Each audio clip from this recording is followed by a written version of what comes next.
Come here. Open that, because I don't want to bust the bottle on the table. Hey? I bust the bottle and they open it up. I squished it too hard and it bust all over the table. That's why I have to squish the bottom to get it up. Welcome to the house of fun, everybody now.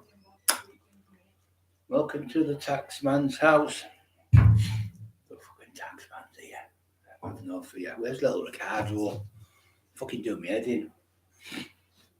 Fucking do me head in. It's freaking really bad last week on the phone. Fucking feeling terrible about it. Right, let's go through yous lot before freedom as usual at the top. Welcome to the show. Hiya mate, Growing Global. Welcome to the show, Growing Global.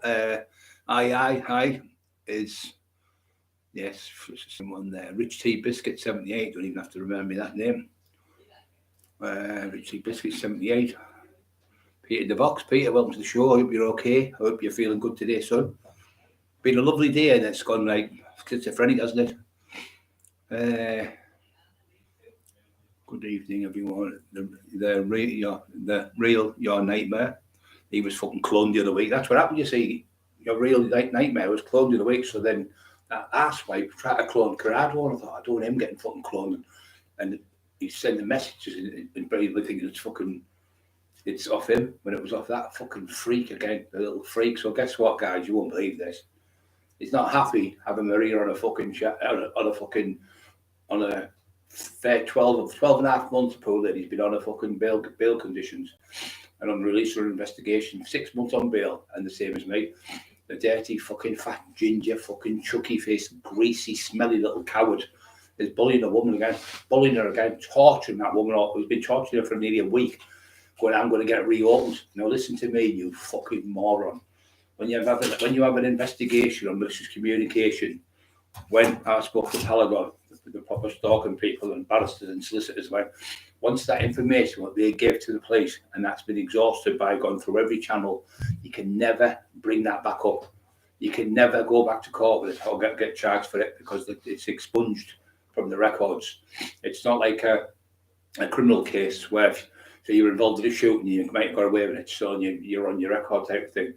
So they don't keep it. It just blogs everything up because that malicious communications, thousands and thousands and thousands of emails and fucking whatever they fucking do back and forth. So it takes a long time for the police to go through it. That's why it takes so long. So he's now saying he's going to reopen the case and I'm going to get better solicitors. You know, better solicitor. You can't afford a solicitor. You can't even afford a fucking packet of chewing gum, you silly cunt. You can't even afford a decent coat. You sat with a pedo packet. You've had about 15 years. You sat with a fucking tramp's jacket on. You can't afford nothing apart from your fucking drugs. So leave Maria alone, you fucking pure bully, and you fat fucking Shirley, fat fucking thief. Two thieves, the both of them, stole off the door. Go and go the police on me on that, yeah? Go on, let's go on. Please go to the police on that one. I'll get Northallerton for Dole to back me up, saying he was arrested, he was pulled in and questioned over it. He was pulled in over it.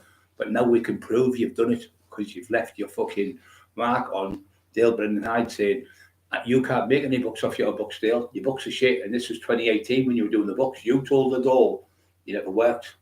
And yet me, like a daft cunt to Mackenzie friend, you went, I made 3K in my first book, in my first three. No, I made 3K in 1 month more than you've ever made in Dale. So I'm not interested if you make £3 million. So just leave me fucking alone. But you didn't leave him alone, did you?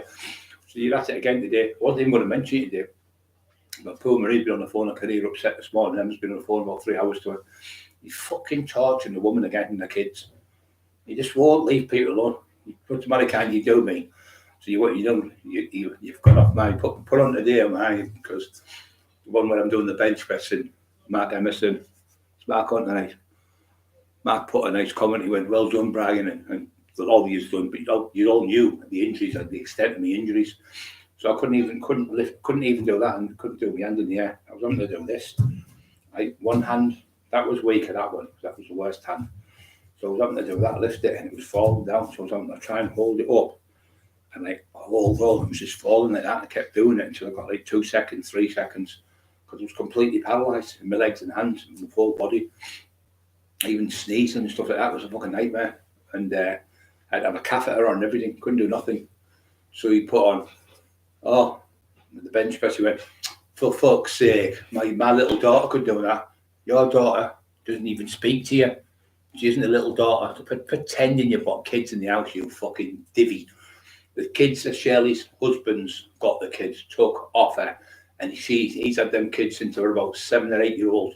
He got fucking access to the children because of that fucking freak you've got in the house, that freak, and you've never even fucking seen them for years. You're a complete bellender. You're a liar, and your wife's a fucking disgrace letting you do what you do. But the both of you love it.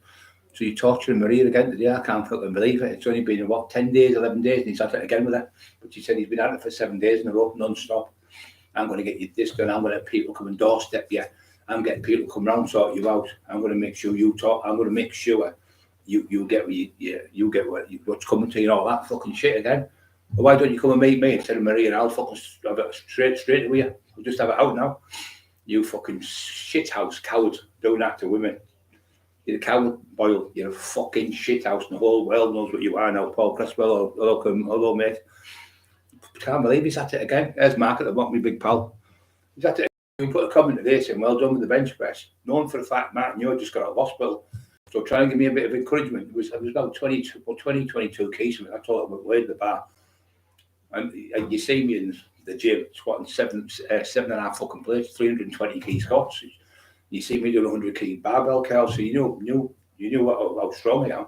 So he went, my little daughter could do better than that. Well, you haven't got a little daughter, you daft cunt. Your daughter's a grown woman and she won't let you in the fucking house. So you can't get your daughter. You're not allowed in a fucking house. Her husband knocked you out 3 times. 3 times you were let in. Your mum locks you, sees you coming, and locks the fucking door on you. You're not allowed in your family's house, none of them. Anybody got any questions tonight? Anybody want to talk about anything? It's fucking freezing today. It was boiling this morning. I was out at the window, standing at the window. I was in about 20 minutes in the window, and that's filthy fucking screen. I've been playing with it. But yeah, I can't do this fucking thing on my top. It would have been the thing back the front. You can't tell where you have different things at. Okay, it's doing me head in. It's not coming out. Back to front, you're in the middle, then on this thing. It's not like the mirror. For fuck's sake, can't get that to come out there. I hate things not right. I've got everything fucking perfect in there. I'm going to get washed and everything, shaved. I get shaved twice a day, nearly every day, even when I'm fucking not on. And I still get up every day, get a shower every day, train every day, sometimes twice a day, and get out of bed and think I'm going to have a good day today. He's like playing with that little cunt he is. He's already ripped 3 of them up. 2 underarm ones he's ripped up, really expensive ones. Yeah, so yeah, everyone hopes having a great day, or had a good day, I should say. Yes, to the realist. James, thank you, James, mate. To the realist, I like that. Yeah, you've just got to tell the truth, mate. It's like, he pretends he's not on drugs. Why don't you just fucking tell the truth? Someone said something today, I think it was Dom. I think Dom put something, he said, he just can't stop carrying out, he can't. So I said, well, it is, he's at it again with Maria. I said, instead of just saying, look, I need help, please, let me go to the rehab. You're hurting people, Jamie. You're really upsetting people. And somebody's going to really seriously do you in. You're really going to get hurt. And I mean fucking seriously hurt. But in the meantime, you might bring your family into it. Somebody might just wipe your whole family out. And what are you going to do then when you sat on your fucking own? Somebody wipes your family out. You're really fucking about with the wrong people. You really are. You're fucking mentally deranged. You're torturing people all over the country. People down London are phoning me. People down Liverpool, Manchester. People are contacted from all over the fucking country. You're torturing people everywhere. You're the biggest fucking troll on the internet. You're insane. You can't take any criticism whatsoever. If anyone comes on my page and say, "Oh, well, I don't like this or I don't like that," I just say, "Okay, mate, thanks for your comments. God bless." But if it's rude or somebody copying off, trying to be emulating one of my people or here, one of the family members, I'll take it off. Even I'm not bothered. But you dug me up. What the fuck are you on about? You dug me up. You tried to ring me for 5 years to do a book. I wouldn't do it. I wish I'd never kept. I wish I kept. You get that thing when you get your what do you call it? When you get a feeling you don't want to do it. I just had it. I wish I'd have stuck to that feeling, not to do. And when he said, "I'll give you 37.5%," I'm fucking hell, that's a lot. That's nearly £4.5 a book. I said, are you sure that's right? And yeah, after all the tax and everything, you'll get £4,500. You'll make £4.5 a book, £4.20 or something, he said. I thought, well, that's like £4,200 for every £1,000. I'll probably do 10,000 bucks. I'll do well out of this. It was all that said. If it sounds too good, Jeff Longstaff, my friend, who's a millionaire, said to me, if anyone gives you a deal that sounds too good to be true, step back, step away from it. Because 9 times out of 10, it's a con, and that's what it was. Yeah, she's doing that now. Yeah, she's going to go ahead. And she's had enough. She's had a complete fucking sick. Had enough of him now. She's doing that now. Yeah, that's what she's doing. He's going to be getting charged for every cunt. That's what he's going to be getting charged for now. Everyone's going to charge him. The fucking lot. I've had enough of him now. And what's good for the girls, Jamie, is good for the gander. And you will go away for that. I think you'll get section for life, because I don't think you'll start all that shit. And if you get put in jail or if you get put in hospital, you'll start in there. Where, I've just seen a lad in here. I'm going to do his book. I'm going to be the best seller in the world, because he's arranged, totally really believes, he's fucking convinced himself. He's told himself that many times. He's convinced himself his multi-personality disorders he's got. 1 minute he's an author, next minute he's fucking Batman the Joker, then he's fucking Paul Sykes, then he's fucking Silence of the Lambs, then he's the fucking Wizard of Oz the Lion out there. He's got multiple. Even Dale said, torture me on my channel, torture my reviews. He went in a book. He said, hello, Milo Books. Would you be interested in doing a book? This is Jamie pretending to be a woman called Lisa Grayson. If you look on Emma Cockerill's page, you'll see it. He's going, it's me. She said, I'd like to do a book. I've done Debrick. Debrick was my mate, Paul Debrick. He stole that name to use people's names. So he uses people like fucking pieces of shit. He said, we've done that book with him, and we've done another book. Rob will, somebody will speak to you soon. We'll come up again with other stuff. The other one come up, and then all of a sudden it went, deal. So I don't know what he said exactly, but something like, well, you're going to rape her as well. And he knew straight away it was Jamie Boyle. Fucking mental patients, pretending to be a book company, creating a book company, doing all that work to show you how much hatred you've got in you, how much envy and fucking jealousy you've got, like a snake fucking in the Garden of Eden. You that snake, you. So he's gone that, created a page, and it's taken fucking months and weeks to do all this, what he's done. Created a page and then created a fucking book company and put a woman's name in called Lisa Grayson. You'll see it on Emma's Cockerill's page. And he said, what are we going to do? Rape that woman as well? Or are you going to rape me or something? Or rape her? There was a made-up woman called Lisa Grayson. So Jamie did all that just to get Dale, to call him names. Fucking round him. He is mental. He's totally mental. Terry was asking about us all. He said, tell everyone I was asking about them last night. He said he's definitely going to get put away for life. He's going to get life off him. They're going to see all these statements, like when he comes to the IP address, they're going to get him. He's going to go to jail. Him and they are going to get charged. But both of them are going to get done for it, because it's not him and it's him and her. Same as the Dole. All the Dole have to do is go in that place and check Robert Brenton, 3 Bailey Pontefract, Barclays Bank, where all the money was going in now from. Amazon would get the money. They'll get the books, sorry. They give it to places like Goodreads and Druid Smiths and that. Then they send the money back to them. Then they send the money to 3 Bailey Rob Brenton, War Cry Press, Rubik's, obviously because it was fake, so they had to change it to Rubik's. That money's going back to there. The paper trail. That's all the old gangsters get caught through the paper trails, and then it was getting sent to Shirley. She was living at North Hall, and then they moved to Stoke. So he tried and get away from the Dole. No Dole. He started claiming the Middlesbrough Dole, and they had him in there, took him down. Me and Bobby took him down. I talked in there for him and got him off for £15,000. So when I come outside, he went, the tax man just got me off 15 grand. I said, you just had me in there, perjuring myself and fucking conspiracy to fucking fraud the Dole for 15 grand. I could get fucking charged with this in the future. You brought my fucking life. I'm away from all that type of stuff now, Jamie. I said, I told you all this. What did you do that for? Why didn't you just say? Fucking hell, you said, I thought you knew. Well, I didn't know you asked me to come with you because you said you had bipolar, and that was all lies.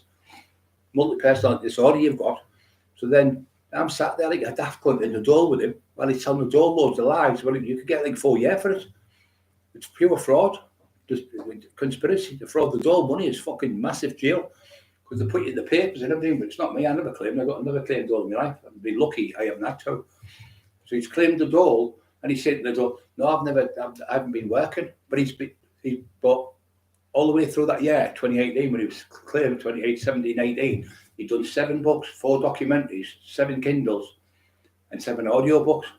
And he's going, no, I don't work. But the thing what gives it away, Jamie, what's going to get you to jail with the dole? Your name's on every book, written by Jamie Boyle, written even though Shelley done it. You've got the proceeds of that money. And she was claiming while she was working for the City Advice Bureau, weren't you, Shelley? The Middlesbrough City Advice Bureau, that's where you work, claiming family credits, Shelley, and then selling the books behind the scenes. And Rob Brenton was sending you the money to your bank account, Shelley. It went into yours, and that's what they said. How come you had £12,000 sent into your bank account in the last 12 months? We've already given you 12,000. I think it was £12,400, whatever you get a month or every child, and the rent money, or whatever they pay for the rent. And he had his own house. I think they pay the what's it called? Not the arrears, can't the fucking name it.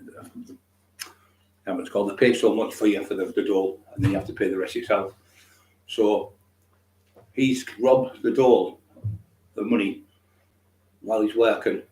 There's other people out there breaking their backs like Mark Emerson, fucking killing himself to make money. And scum like you weren't happy to rob the dole. You weren't just happy to rob the good people of the book. You weren't happy to rob the school teacher, £1,500 you stole off her. Never did the book for her. She did it. She finished school. She was a school teacher. She said, I'm going to start writing books. So she got this book together, started doing the book, give them all the stuff, give them £1,500 check and the cash to check in, and kept the £1,500. She tried to get her money back, and they just kept ignoring her. Same as the people with the books. Like I said, I bought 2 books off him, of your book. I give him the money, but he's gone straight round, bought fucking tablets with it, 20 quid. 20 quid for 2. I think he said, give us 20 quid for 2 books, I'll send him a day. He's gone straight around the fucking. He told me, he said, he's only sold 2 books, and then went straight around and sold them. He's out again, back on the tablets. Every day, honest to God. That's why do you think he looks to stay easy? Why do you think everywhere he goes, he looks like a tramp? That's because of the drug addictions. All that money he made off these books will all can be found like the gangsters. You can hide it in banks and you move it, but when it happens, it goes from A to B, and B, it's like an easy check it. Frauds were fucking geniuses, absolute geniuses. And you get named and shamed in the paper for claiming dole money, especially from the City Advice Bureau. You'll look really good in front of your family, won't you, Shirley? Really good you'll look. You know what? I can't get in trouble. You know why? Because you fucking brought me into a fucking fraudulent claim and a conspiracy to fraud the dole. I was only telling the truth. Sat there with you answer all the questions. I wasn't answering questions because I didn't know the questions were asking me. Well, where's the money come from? You said to you, you went, oh, I got it to interview boxers. But then you told the job, then you told this way you get fucked up, this way you're a divvy. The Crown Court judge can do you, because the judge can say, wait a minute, you told me you weren't a part of that company. You told me you know what to do with it. And now you're telling people you made £3,000 in a month. But you told me you weren't part of Walkride Books and Walkride Press Company. And then you're telling the dole you were part of it, but the money you got was used to pay boxers off. And when you were asked where's the checks you give them, but I paid them cash. And then the man from the dole said, you can't pay them cash. He said, you need to pay them by check so you can get the money and go then back and claim your £15,000. Well, where did you have the 15 grand? He went, oh, in my front pocket. He went, there's no way physically you could put, what was it? He said, all 20s and 10s. There's no way you could have £15,000 in £20 notes and £10 notes in your pocket, unless you had a big, massive coat on. And he said, yeah, I interviewed Tyson Fury, John Fury, I'll give him £2.5 grand. I give Ricky Hatton £2.5 grand. I'm sat there going, you fucking lying. I was fucking, when you're embarrassed, you think, what a fucking clown. And then the man said, just wait a minute. He said, I'm a boxing enthusiast, I know anything about the law. He said, you still got that money. You still have to declare it. That money's gone through your bank, Shirley's bank account, while you're claiming dole. By law, you have to, if there's a change of circumstances, you have to let the dole know. And you had not just 12 grand off the dole, over the £1,000 a month, I think it was, yeah. £1,000 a month he was getting off the dole. He had 12 grand off the dole, 12,000 something off Rob Brenton, and 3,000 off Rob Brenton before. He said, so you've had £15,000 more than you should have. That is against the law. That's a criminal offence, what you've done. you've now fraudulently frauded that money out. So he said, we're going to leave it here. But still, the great thing was, you called me a liar, right? You know what I can do? I can phone them up and say, listen, I'm not a liar. They'll say, what do you mean? No, if the police come and try and do me for saying I'm doing this to him. We were on tape recordings. Yeah, you don't forget that. There was two big lads in bodybuilders. Went, hey, Brian. Went, hey, mate. I started talking to them. I was downstairs here. And over the other side, there were some chairs. And we had to go in the back. So we're going to have to go in the other room because we're going to be recording you. Because what you've done is a criminal offence. So they took you in the back room. And I went with you. Sat at the table. I sat here. You sat there. The man sat there. And the woman sat that side. And then he started interviewing. So they went, just put the tape recording and he went, beep. And it stopped. It went, ksh, that noise. But my name, I did my name, your name, and she did her name. And they interviewed you for about an hour. And you just lied all the way fucking through it. You also did electronic books as well at the same time, Jamie. You also did Kindle books, right? But you're on there a month before you get your dole money, stood with the books in your hand while you were claiming. You balloon. Why don't you get me done? Why don't you get me done for malicious communication on that one? Or why don't you get me done for the school teacher one? Or why don't you get me done for the dole one? Because you're dead. Why don't you go to the bank and say he's lying or what I'm charged? Have a look at my bank statement, he's making it up. No, because they can't. You know why? Because you fraudulently done it. Your whole company, when I went to court, you collapsed the company on the day of the trial. The judge turned around and said to me, Mr. You've never turned up. I was talking to Judge Gargan, Mark Gargan. He said, what I think's going to happen, Mr. Cockerill? I said, what do you think's going to happen, Your Honour? Because he was amending the stuff from Warcry Publishing, he had to change it, and he was actually sending me a letter to tell me I've sent letters to they were sending letters to, Brenton and Boyle to tell them, give Mr. Cockerill full disclosure of the book, meaning what shops it's been in, how many books have been printed, how many audio books, how many Kindle books, how many paperback books, how many documentary. I had 5 different things I had. I ended up with about £600 in 4 years for 5 different items. And they sat there and telling me there's no more money being made. And when I asked the lady out about Waterstone, she went, no, Mr. Cockerill, she said, this is the best year we've ever had because of the COVID. I don't understand it. With the shops being shut, she went, yes, exactly. People are sat at home bored. So they're going online ordering books. The books are getting sent to the houses. I went, oh, right, yeah. So people in hospitals, people in like old people that in homes and stuff are getting books ordered. So we sold more books this year than ever. So that was fucking out the window. Then you said, 500 books have been ordered. Don't you worry, because I kept asking for the money. He asked him for the money in February, when it come out, February, March, because the book says, don't worry. He said, because in 2 months' time, there's 500 books going into Waterstone. You've got to get paid for them, yeah. We've got that sorted. You're getting paid for them. So that was the blag he kept giving me. You've got 500 books I've gone through. And then when I found out, you went, oh, what's happened? He said, Waterstone, they've cancelled it now. They've sent the books back. But for some strange reason, we've lost it. I've got the paperwork to see it. I've got it written down. You sent me that because you had to give me the disclosure. So what you said is 160 books have gone missing in transition, meaning the books have been lost. So the judge said, well, that's got nothing to do with Mr. Cockerill. Whatever books have been lost, half of your books and half of his books. You try to get off of that 160 books at £15 a book. Fucking proper scumbags, the both of them. Two of them gone mental. The judge said, what they'll do is the cops will probably in these type of cases, how much is the book going for? I said, I think it was £15 you're on, but it might be down at £12.35. He said, well, what they'll do is it'll be £15. They'll drop it down to £10. Then they'll drop down to £5 or £6, and then they'll just continue it. So you won't get any money. So it went down. The judge was fucking spot on. He was really clever, that judge. I thought he was a brilliant judge. All the judges were great. I knew he was a weasel. He got 9 penal notices off 9 penal notice 9 times in court. Out of 12 court cases went. We had to do it on the phone because of the COVID. And he said, out of 9 court, I've never known anyone, Judge Lillis, she was a Chinese judge, she went, you've been up now 12 times, you've been given 9 different penal notices off. I think it was 5 or 6 different judges. She said, I've never known anyone have so many penals, and you've been charged for contempt of court for putting the explicit recording of the telephone conversation in the courtroom. You recorded the whole courtroom conference. That was against the law. So he pretended he went to the magistrates, did a video, but it's a Spanish court. You can see the 3 judges sat there not moving their mouths. Anyway, I've just won the court case in the magistrates. Well, you can't win them in the magistrates because they're a criminal court. You can only go in the county court. So say if anyone's going to take anyone to court for money, you've got to go in the small claims court, in the Crown courts.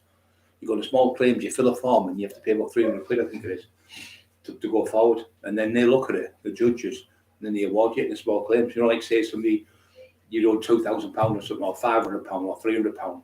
You go to the small claims, and that's what we had to go through the judge. So the judge said, well, Mr. Cockerill, as of today, the court case is going to be over because we're not getting nowhere with these, he said. So what I'm going to do is I'm going to order these now as a court order. And if they don't get it, I will give them both custodial sentences and I will fine the both of them. So he sent them the letter and they shit themselves. They sent me the thing straight back. It went, Robert, that's upstairs. I'll get you this. Robert Brenton, 3 Bailey Pontefract. I give consent for Brian Cockerill to go into all outlets. Goodreads, which is a company, Waterstones, another company. What was the other one? It was even, he said, oh, I was lying. So I said, we've even contacted Piccadilly Waterstones. So he tried to trick me. He said, well, where the base? I said, no, not the one in Middlesbrough or the other one. I don't know, about 30 shops around the country. I went, I've spoken to the head manager in the head office in Piccadilly. And he was like, the fucking faces, they were fucking shit themselves. You know, fucking absolutely gutted. We just went, you could even go quiet and on the phones. You couldn't see the face, but you can imagine the faces of going fucking like, oh, fucking hell, he's been in the head office. So we had all the paperwork from them. So what they did, Waterstones, God bless them, they took all the books off the shelf. I'll get the video up where me, Marty, Teddy go to the shop and I take the court order and say, there's a court order on Jamie Boyle. He hasn't paid us any money. And we've asking you to take the books down because what he's doing, it's a fraudulent case. Can you show me a letter from the court? Yes, I can show that there. There's about 20 there if you want one. Just take anyone you want. She screenshot 3 of them. She screenshot where they said full disclosure to Mr. Cockerill and sent it to Piccadilly. They phoned back in about 15 minutes. I was in a wheelchair, just sat about. Next minute, they came out and she said, oh, they've taken all the books off the shelf. All these books got taken off for about 6 months. But the court case was on. So our court cases, and we got our books already back. Terry got all of them. They dropped 900 books to Terry's, Robert Brennan. It was the lady, but it was a lady driver who dropped them off. Terry said, I've just got all the books off them. The laughter Madison Mayhem. And the laughter Madison Mayhem continues. 3 days later on a Monday. And you got them on a Saturday. Then on a Monday, a Friday or Saturday, and on Monday got another 250 or 350 books. So Terry got something like 1,350 books back. You're saying we never went to court, but you can hear Terry on the video if you see Terry talking, going, oh yeah, he said, no court cases, Jamie, what's that then? What's that? And then somebody went, these are old school, these are old 2022. Well, we were at court in I asked for my money in 2020, in February, and he asked for it in March. He wouldn't give me it. He went, oh no, you're getting some more March, April, May, you're going to get a big lump of money off Waterstone. I said, well, where's the 500 bucks? He said, oh, they've cancelled it now. Just a fucking load of lies all the way through. So they sold the books, obviously Waterstones, and they got the money and ripped me off with the 500 bucks. Pretending 160 books got lost in transition. Pure fucking scum. Pure scum. I've got the letters everywhere. Midnight Express, the Turkish jail. Do you know that film wasn't really true, Matt? It was true, but he wasn't in a prison. It was in a prison, but it wasn't actually near a train. They just made that up to make it more elaborate and make it sound better. What it was, he escaped on a boat. He broke up the prison, he got over the fence and everything, and he went and hid behind the wall. There was a boat, and he got on this boat, and he held on the boat, and he got out of the Turkey, I think it was, on a boat. Yeah, definitely on a boat. If you check, you'll see it. You know, they all try. There's a word for it, what they use, I can't remember it now, where they make something that it isn't, like bigger than it should be. Yeah, the Midnight Express. It was like in there. And then another one, I'll tell you what's another one. The one in the Gulag, that's great. There's a prison film where he's in Gulag, that's fucking awesome. They're all in awesome. He's in it, an Irish actor from Ireland. What do you call that Irish, that good looking lad, only little, really like tough and that kind of fight. I can't remember his fucking name. Really good actor, black hair, not bigger out, but great actor. He's in it.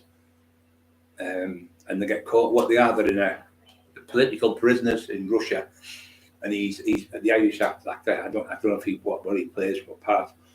and they're in this gulag, and they're knife fights and everything. Anyway, there's one of them, I can't remember his name now, that walks up. I think it's the 5,000 mile walk or something. It's called something like that. They walk 5,000 miles to get away, but he knows how to manipulate things, like say, the bark on the trees. He cuts the bark off the trees because their eyes will go blind with the snow, and he cuts little slits in them, and you can see through the little slits. He's a genius. It's like he's one of them like survivalists, like a proper commando survivalist. And they meet a girl. You start crying in the film. It's fucking sad. It's really sad. I can't remember what it's called now. 3,000 mile walk or something. 5,000 mile walk. He's a Polish. I think he's Polish or Russian. And he goes home and he sees his wife. You can see it. Fucking marvelous. For about 3 hours. You've got to watch that film. It's the 3,000 mile walk or something. What's he fucking called? That actor still me. I didn't see him. He was also in that other film where he played the Alexander the Great. He was in the Russian, the fucking the Irish lad. Someone must know what it is. What was he called? The lad in the film. Fucking hell. You can find a young girl in the walk with her. He's in it as well. The American with the blue eyes. Again, everyone does that. The him with the blue eyes. Who's going? Everyone's got loads of people got blue eyes. I can't think his fucking name now. There's loads of sort of fucking westerns and stuff. I can't think his fucking name, but it's a really good thing. That Freedom Mark film, proper funny. Right, mate, Freedom. Look later. Thank you, mate. Yeah, it's fucking. I've just nearly got it. He's in something Brogues. In Brogues, he goes there. He's like a hitman in Brogues. Another film called Brogues. He's all knowing fucking hell. Someone's got to fucking find him. Where's fucking Freedom when I need him? Freedom's usually shit hot on this. Mark Emerson, Sopranos, brilliant. Yeah, Sopranos fucking brilliant. Right? Let's have a talk about the old stuff. Yeah, I love the Sopranos. I tell you what else was great and all, you know. I love the thing with her. When he's been trying to be an actor, and he calls him Big Nose, don't that? The other one gets out, or he ends up killing his cousin because he goes to jail for 20 years or something for him. And he keeps calling the niece and saying, hey, pig penguin and all sorts, because his nose is massive. I can't remember his name. The cunt sits on the dog and kills the dog, doesn't he? Chrissy, I think he's called in it. It reminded me a little bit about like a little bit about a few films that like they put a few films together. It was really good, class film. Hill Street Blues. That's got fuck all to do with it, man. He's not Robert De Niro, no. Not that one. Or De Niro films. That's Taxi. Yeah, I thought that was fucking terrible, me. That I really thought, who are you looking at? You looking at me? Let's spoiling it. That who are you looking at? You looking at yourself in the fucking mirror, talking to yourself.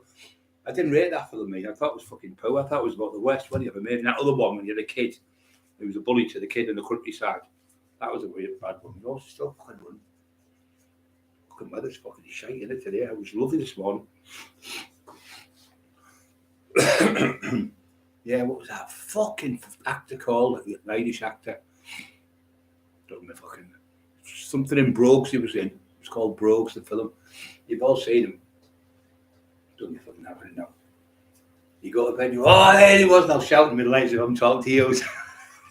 As if he was kidding me. Fucking mental, like. Yeah, I've jumped in on great films. I liked him in Heat. That was one of my favourites. Heat. Fucking, that was probably that one, Heat.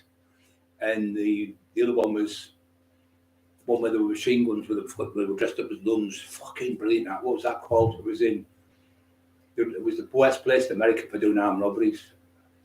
What was it called? For fuck's sake, we had this in a week. He's in there and they're all dressed up as nuns and they rob a fucking stadium with all the money, like a football stadium. They get millions of money out of it. Ben Affleck's in it. He gets away with the money. Fucking brilliant, that film. And he's in it, Val Kilmer, and his girlfriend's talking to blah, blah, blah, and she goes, what's happening and all that, and they're talking. But when I'm really down, my brother killed himself, so I call it, I'm having one of my sunny days. That means, when I'm having one of my sunny days, that means I'm poorly, or that means I'm feeling down. So that was the code. So he's on the code phone, and maybe the cops have got it, and they've got to go and say you're staying here and this, that, and you're not getting away and all this fucking stuff. So anyway, she's at the window, and as the cops come, the cops have got her, and the cop looks that way like that, and she goes, like fuck off to him because she knows he's watching. About coming, so she phones her up. She goes to the phone and goes, "How you doing?" She went, "Yeah, I'm not too bad. I'm just having one of my sunny days." He went, "All right then." He said, "I'll come and see you soon." And whatever he knows straight away. That's the code. I've got me and I've got my code, not name. Whatever she phones up or whatever, she says a certain thing. I know she's fucking in danger. Man, you can't be in danger with two fucking dogs like that, can you? People try to get it, you know. Oh, I only said now. My dog's not a fucking the Bayesian blue wolf. Well, what is it then, you fucking moron? He's absolutely rotten with jealousy with everything you do. So we had 2 dogs. He got 2 dogs, but he got his. He them the one day. Got 2 dogs. He copied that. Everything I do, he copies. Every single thing I do. I'm skin on my hair. Fucking filthy. Copies everything we do. Mental. Teddy said he just wants to be a big time gangster, but he can't be because he's never been one. It's like them when you're a kid, like the Goodfellas when he's been a little kid, and all the way through. Have you ever seen the other one, the Thingy Village? Not the Pope of Greenwich Village, the one where Updeneen's the bus driver, and Culloden is his kid, and he goes out with the black lass, and they all beat the motorbikers up in the village. Sonny he's called. The main one who's in it, he's called Sonny. That's a good film, really good film. He's a bus driver up the Nino. He went, he said, I'll tell you what's hard work. Getting out of fucking bed at 6 in the morning, going to work on a fucking bus all day and coming back putting food on the table. Not shooting people and killing people and fucking taking money off people. And that's what he's right, like what he's saying. Takes a lot more work, white man does, than people like you do, and what I used to do. That's what you call work. What I did was like something I thought I'd get killed by the time I didn't think I was going to make 30. I said to Duffy, I won't make 30. He said, the way you fucking go, you won't make fucking 27. The fucking way you're kicking doors in. He said, do you know how many people have got guns now in Middlesbrough? He said, it's fucking an epidemic. It was terrible them days, you know. People were getting shot every day of the fucking week. I'm not joking. Clubs getting shot up, cars getting shot up, fucking people getting wiped out. Squatting pig. No, not squatting pig. I don't know what that is, mate. Colin Farrell, get in, mate. Colin Farrell, that's who's in the film. Colin Farrell, I couldn't fucking think. Well, Colin Farrell, he's fucking brilliant actor, him. And I tell you, also is a great actor. That even went out with Madonna. The young lad, he was a young lad. Sean Penn, he's fucking absolutely. There's a film called Something River, it's called. He's in this film, Something River. And the fucking paedophile murders his daughter. It's fucking brilliant, honest to God. He's in off at the Shawshank Redemption, the big tall lad, I can't remember his name now, who escapes. Andy Dubois, they called him in the film. He's weird. So when they were kids, they got took away and he got abused. It's Andy Dubois lad. And they think he's the paedophile. And he goes to this cophead, tell me that's not my daughter. Tell me that's not my daughter. Tell me that's not my fucking daughter. And he's screaming and he runs through. Anyway, he gets the body anyway. They let him grab her because he's fucking heartbroken. That's the one there. Fucking is that Sean Penn? Is it Sean Penn? Yeah, Sean Penn. Sean Penn's there, but he's like a mafia boss. But these are the 2 big lads, the 2 City Judge brothers, and they look for this other lad. They end up shooting one of them, and it's their own fucking kid to shoot. The Mystic River, it's called. It's fucking brilliant. The acting in that film is out of the top draw. Proper sad film, but it's really, really good. A Bronx Tale's great film as well. Yeah, Bronx Tale was fucking brilliant. That's what I'm on about with the bus. You've got to watch these films, guys. If you don't, honest to God, if you're on your hospital bed down, you think, why didn't I watch a Bronx Tale? Why didn't I watch these? You've got to watch these. Are things you've got to watch. Honest to God, the things that are fucking marvelous. The acting is fucking. That Colin Farrell and that Sean Penn, they're at the top. They're up here, they can act it. Some people can only act one part, like say me, probably fucking shouting the ball and taxing people. I could do that easy when I did the what's the time? What was it called? Birmingham. This is Birmingham when they did that. I don't know what the fuck's happened to that. I'm gonna have to contact him. I don't know if they're going to make 1 and 2 together. I don't know what the fuck's happened. I've never tell you the truth. I've never phoned for ages. You'll have to see a message of the month, but I just haven't been fucking. You know, when you're not firing all, but my hands were fucking bad. You're not firing all cylinders. You feel shit, don't you? Talking to people. The town was called, yes, Rich T. Give that man a fucking. I'm going to say a biscuit. Give him a cigar. Yeah, the town's fucking marvelous. That one there. And there's another one with fucking the girl, young lady lives in a house with his in there like a little. You can see into that house, like little tiny houses. And there's one who's a Russian mafia who's a cunt. And there's other one who's got all John Wayne on tattooed on him. He's like that, walks in, and it's at the ice skating rink at the end. And he's not going to get the kid. They're going to kill the kid, and he just looks and thinks, you're not killing the fucking kid when I'm about. So the kid, what happens is he gets a gun, shoots someone, this man, and he puts it in the floor next door. But the kid sees him, so the kid pinches it and runs away, and he gets his mate next door. So they both run away with his handgun. I think it's a 36 special, police special. So he's on the run.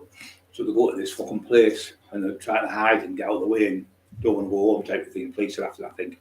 Next minute, they go to this house, and this man comes, how are you?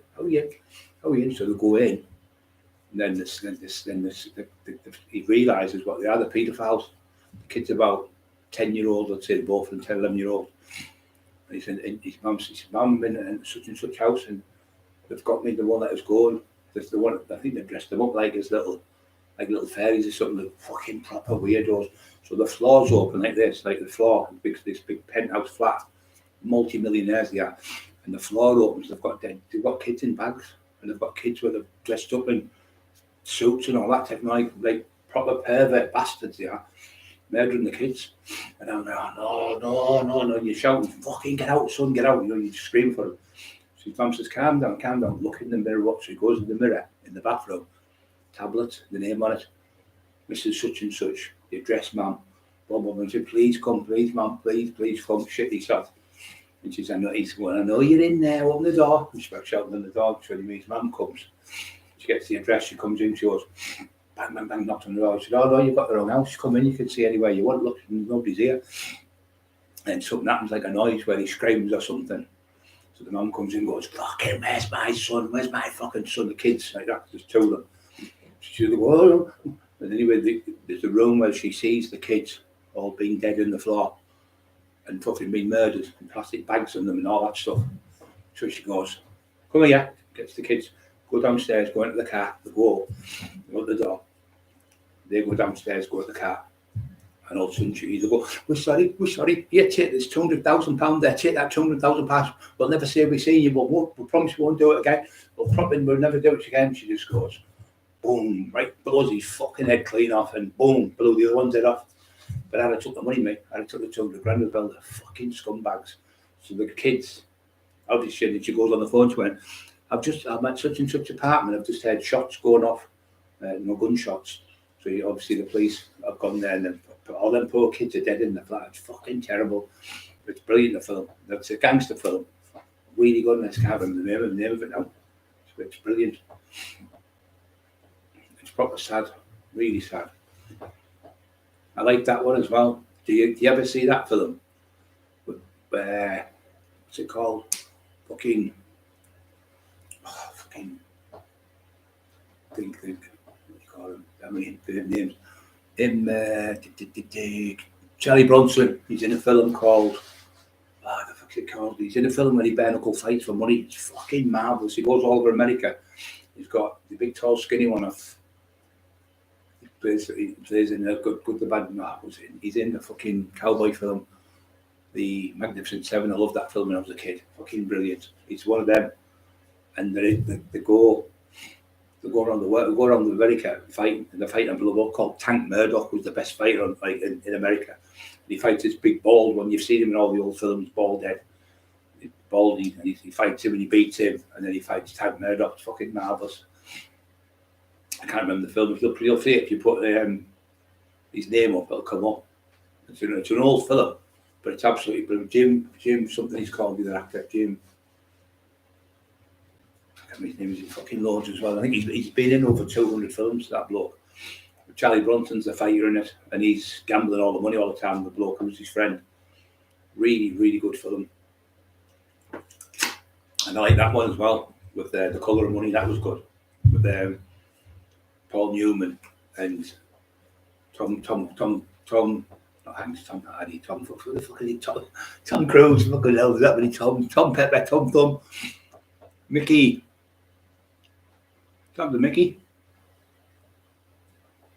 Me baby, oh, deleted message.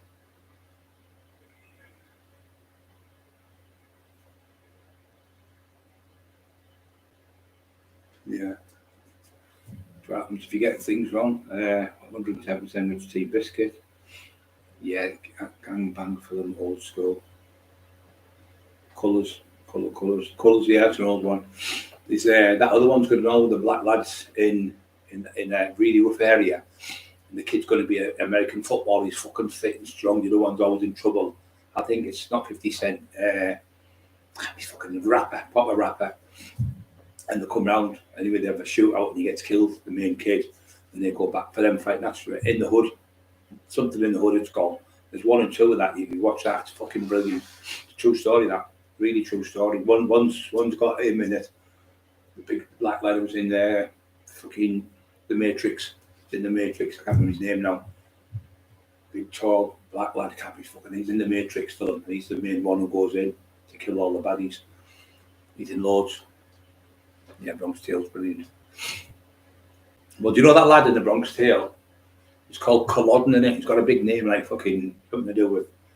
They were discovered America, which he never discovered America. Christopher Columbus, I think it was 1645 or something, or whatever it is, 1446 or some fucking thing. He discovered America. He didn't.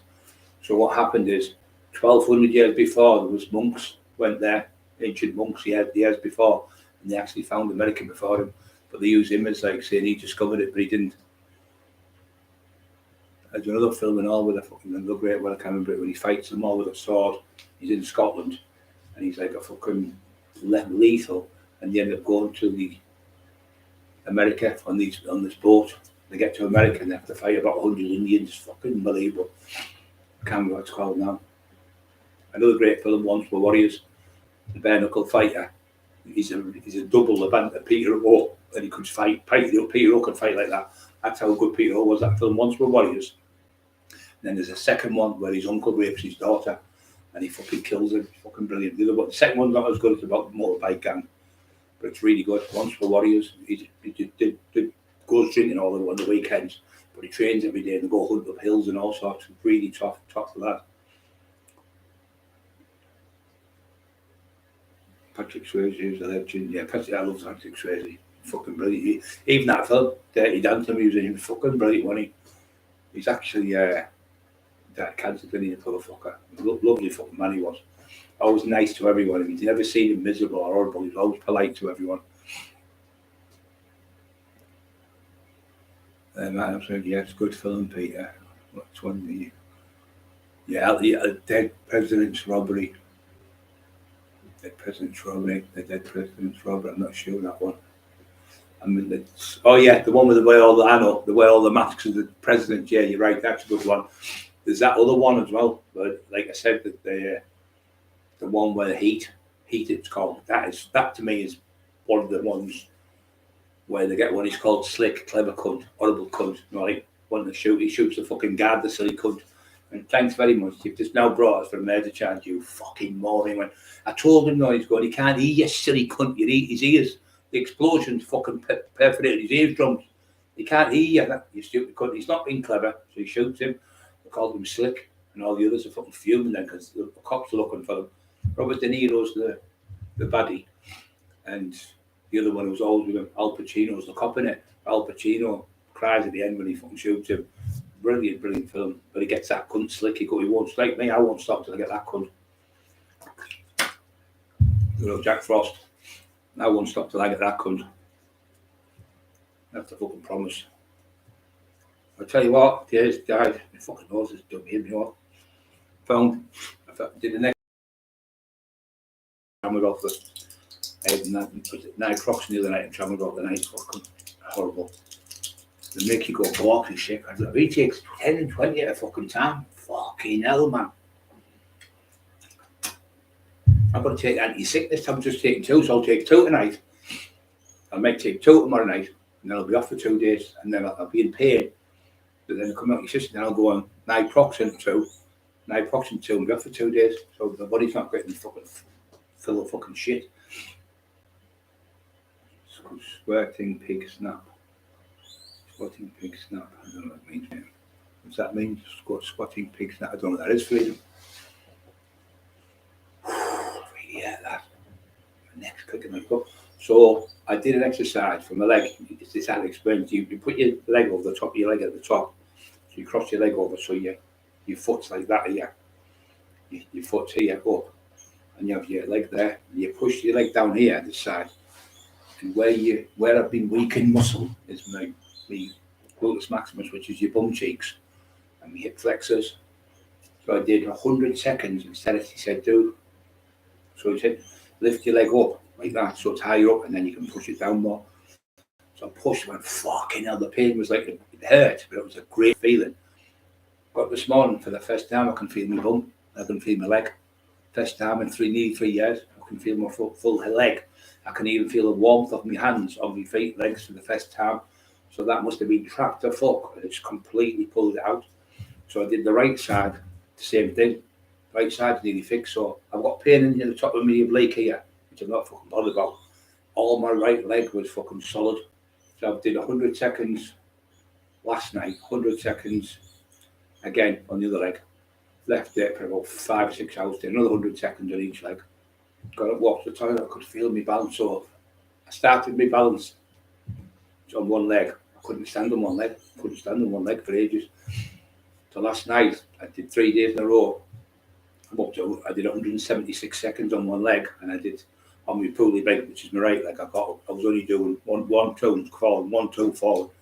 So I got to 67 seconds on that one. I couldn't believe it. She went, I can't believe you've just done that. She said, 2 or 3 days ago, you're only getting 2 or 3 reps, 2 or 3 seconds. I can't believe you've just done 176. She was getting ready in the room. I can't believe you've just done 176. That's unbelievable. I'm so proud of you. She was over the moon. I said, yeah, I'll be chasing you all over soon. She laughed her head off. Timmy B's in the house. Love Timmy B. Freedom. So I'm going to show Cockerill this exercise. It's fucking amazing. I'm going to start doing some exercise. I'm going to get a little bit fitter. I'm going to start showing you exercises to help people with different, I know what it's like to have that fucking pain, because I've got it myself for ages. And I know it's like having that pain all the time. But James Corbyn, that's the one. That's it. James Corbyn and him, what's it called? I can't remember the fucking film. I can't remember the fucking film, still made him. James Corbyn, yeah, he's the one who's gambling, like that, because always gambling and fucking shit. James Corbyn, and he's in it. I can't think of the name of the film. Fucking hell, what's it called? Yeah, one of my favourite films. Fucking brilliant. Tank Murdoch's the top fighter. I like that when he put on Boyle went, tell me one name you've had a fight with. I could be here for a fucking month, Jamie, you silly cunt, one name. Fucking divvy he is. He's not shy. Well, why would they have this reputation of being the tax man? And why am I in all these national documentaries and all these books and all these people from all over the country, all over the world know me? Everywhere I go, people go, oh, there's the tax. Can I get a picture, Brian? Can I get a picture? No one likes you, Jamie, because you're a Roadhouse. Yeah, I like that film. It was far-fetched, obviously, but it was good. The lad with the black moustache, I think he was there. He used to be singing. He was in all the old cowboys. I can't remember his name now. Really good actor, him. He's in all the old cowboy films. And he was in Billy the Kid as well. That was a good film. That's a good film, Billy the Kid. Marvellous. He got shot by Pat Garrett. He got shot in the back of Pat Garrett. You know, the film didn't tell you that, but he did. William Bunny was his name. William Bunny, better known as Bill the Kid. He used to go down to Mexico. Why they call it there Mexican wetbacks? Because the Rio Grande is only about half a mile across from Mexico into Texas. So they swim over and the backs get wet. So we'll call them wetnecks, wetnecks. That's the name. And they call them, the other ones are called rednecks because they're in the sun all day and the neck goes all red. You know, the ones in fucking the hillbilly ones. So they're called rednecks because they're all the neck's all red, so you can tell they're out all day chopping logs and stuff.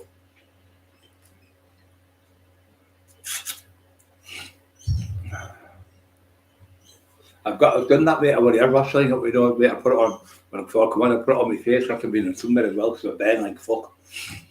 But I've tried everything tonight. It's not itching as much tonight. It's just running a little bit. Fucking allergies, man. I'm telling you, it's fucking terrible. just like water, gooey. But Emma said, somebody contacted and said, somebody who she knows, family member said, tell Brian I had that when I had an operation because he's been on the fucking the pipes, been in his, the tube. He was knocked out for like 5 hours, 40 minutes. Sometimes you can catch an infection in your throat and it can be there for fucking years and years, and you can't clear. You're coughing all the time with phlegm. You can't clear your nose and you can't clear your throat. You get it through having the plastic. Sometimes it corrodes a little bit. It can get a little bit in your throat, so it can give you an infection. So it could be that, you won't know. But I've always had this, I've had it before. I've had it since I was a kid. Terrible allergies. As soon as Eli comes near me, he gets on the bed, I'm sneezing in a couple of seconds. But I wouldn't get rid of him for £1 million. Because he's so funny. I can hear him speaking a dog, speaking a toy. He loves jelly babies, ones for dogs. So you have to chew it first because you won't eat out unless I give him it open mouth. Yeah, another great film. What's it fucking called, that film? I can't think. Lifetime. That was the old one. It's not that one, the Dirty Harry one. They were good though.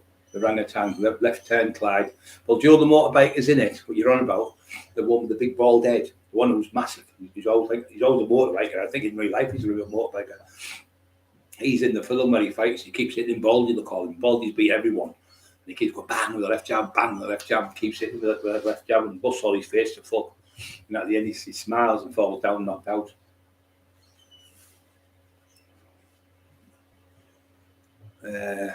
Menace to society, good. Yeah, he is a menace. You know what it is, mate? It's a menace to his own family, like I say.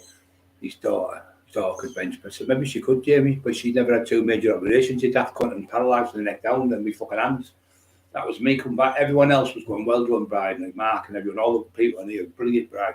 Keep going, mate, keep going. You see somebody doing, you're thinking, he's lost his legs, that lad. He's like, oh, come on, son, come on, you can do it, come on. You're screaming on the telly at him, you're walking up mountains, or come on, brother, you can do this, come on. You're there with him, you're like, your heart and soul wants that person who's lost his legs in the war. He's got prosthetic legs on, he's trying to go up a hill, or they climb Mount Everest. Like, come on, you've got tears in your eyes full sometimes. Because you've got a heart and soul, that's what it is. We've all got hearts and souls. You've got no heart, you're a fucking evil. Your heart is pure black.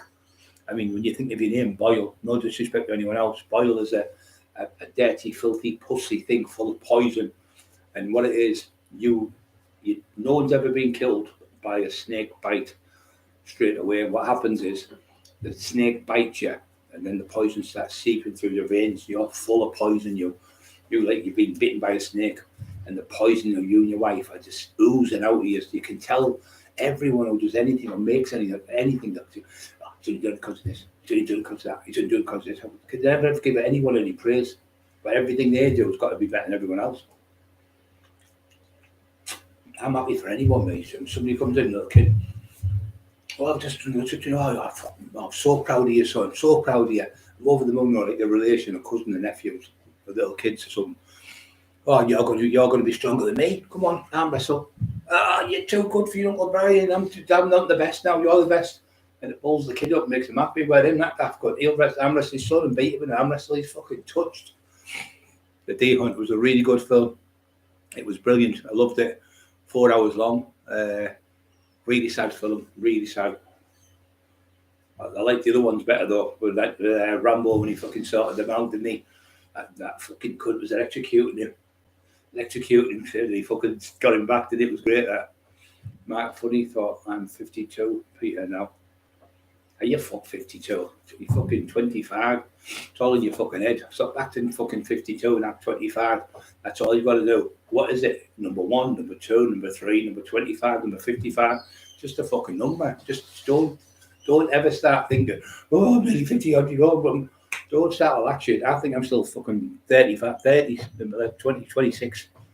I've never gone past 26 in the last 30 years. Fucking stay on that. Just don't act fucking your age. Act younger. Always act younger. Hanging on young people as well, because they keep you younger. Younger people, you're helping kids in gyms and things like that. And the talk they're talking, you end up being like them. When they've got loads. I was so trained with people like 20 odd, 22, 23, 20-year-old, 19-year-olds like that. They're full of energy and they're full of like to keep going, and it's great to help them as well, keep them off the streets as the weight training really helps them. but the mental attitude and the mental health. It's a shame, isn't it? I mean, some people are too scared to. I mean, I hate that thing when people who are poorly, who've got mental health, like my brother, and he can't work because he's got mental health issues. He can't do things. He'd end up fucking killing someone. So they go, oh, they're just bums, these people, pretend they've got mental health. But they have got mental health. They've been diagnosed by a top fucking expert. They've been diagnosed by a psychiatrist. It's been sectioned in the Mental Health Act. How dare people say these people are fucking bumming off the door? Bums are people like Jamie Boyle who are working and fucking claiming at the same time. Disgusting. I think it's absolutely vile what they do when they do that. They don't have this to do. There's people struggling out there to get dole on the streets, got no money and out. And people like Shirley and Jamie are fiddling 15,000, not like a couple of grand, 15 grand, what we know of. And how much more has he done before that? Oh, I never done it. He said, I haven't made any money. I've never done that. And I'm just on the dole. He said, but you forget, Jamie, your name's on all them books. And you already had been interviewed by the fucking, the dole. They already had you in the fraud department. It was like, you went under arrest, he said, but you're under investigation. And I'm sat there thinking, oh, poor God, he's getting pulled here. He hasn't even done now. I thought it was a clerical error. He was trying to say, oh, they haven't given us that money. It's just this. I thought. Then he went, when he came outside, he went, well, I've just saved 15 grand like that. I mean, Bobby looked at each other. He went, again, you have to say, fucking never stop telling lies. Confessions of a plumber. Timmy B. Confessions of a plumber, yeah. Peter, brilliant. Peter's brilliant. 55, so I'm the age group. Good. Yeah, that fella can't be in the film. The fucking him in. John Boy in Midnight Cowboy. Yeah, it was like one of my favourite films of all time. I'm walking, said, this is a good way. I've seen a few films, and he's what do they call him? The fucking the little boat was in it. And the car hits him, goes, oh, you've knocked me off. Trying to get a claim off them on the road. That's really good. And in the end, he dies and he takes him off the bus. Really sad, that film. And there's another one with him in it. Who plays? We all love him, all of us. I can't think of his name. Big lad. He was in the Arnold Schwarzenegger film one. He was in the 70s films. Fucking hell, what they call him. He was in with Clint Eastwood's in it. Clint Eastwood, I think he's a bit of a fighter and he's a bit of a gangster, and you have to get this money out of it. I think it's in a school. When they get to the school's been moved, and they have to get and then he's in a big, massive one who fucking said, I can eat 50 eggs. And he says, you fucking can't eat. He's got mirror glasses on. I think it's not him, sorry. What's that, the big one? Is it him and Cool and Lou? No, it's not Cool and Lou. I'm trying to his fucking name now. Fucking hell. Yeah, he is in it. So he's in Cool Hand Luke. There's the mirror glasses one, and then there's the big bloke, the blonde-haired one, who helps Cool Hand Luke, puts him back, helps him in the jail. He's in it in this film, and he's a cunt in the film, and he beats up. Oh, they call him. Fucking hell. There's loads of the family members. Oh, my fuck's sake, I can't think. Carradine, no, not Carradine, not John Carradine, no. I can't think. He's in that Tron or something it's called. You know him now. What was he called? Him in Tron. Remember the robot game? He's inside the computer. Tron, yeah, he's in that. He made Tron 1 and Tron 2. We don't just keep running. Fucking just been happening. Tron, he did. We had 1,600 views. Sammy Lowe's, yeah. You got him in one time. Fucking shit house, hiding in the house, full of the police and every cunt. I'm going to school you, Brian. Couldn't school me. You couldn't school your fucking self, you divvy. You shadowbox, you knock yourself out shadowboxing, you silly cunt, you're that thick. Good film, it's on YouTube. I'm starting to think of that film, it's still doing me head in.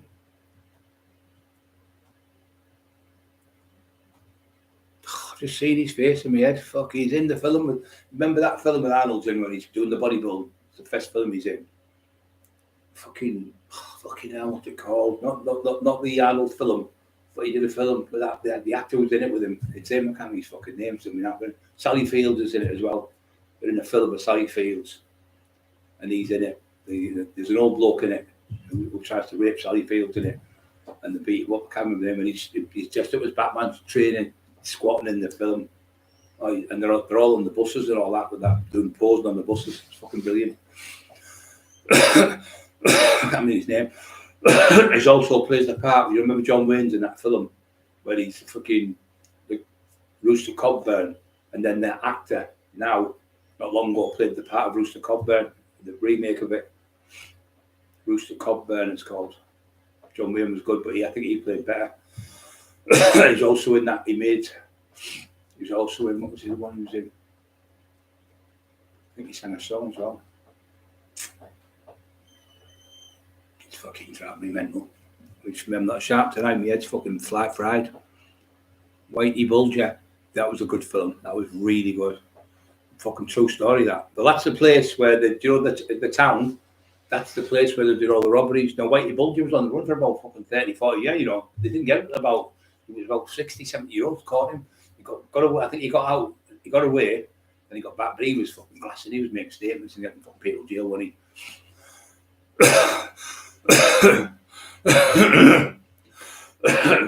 Definitely the throat, fucking shocker. I've been reading up today.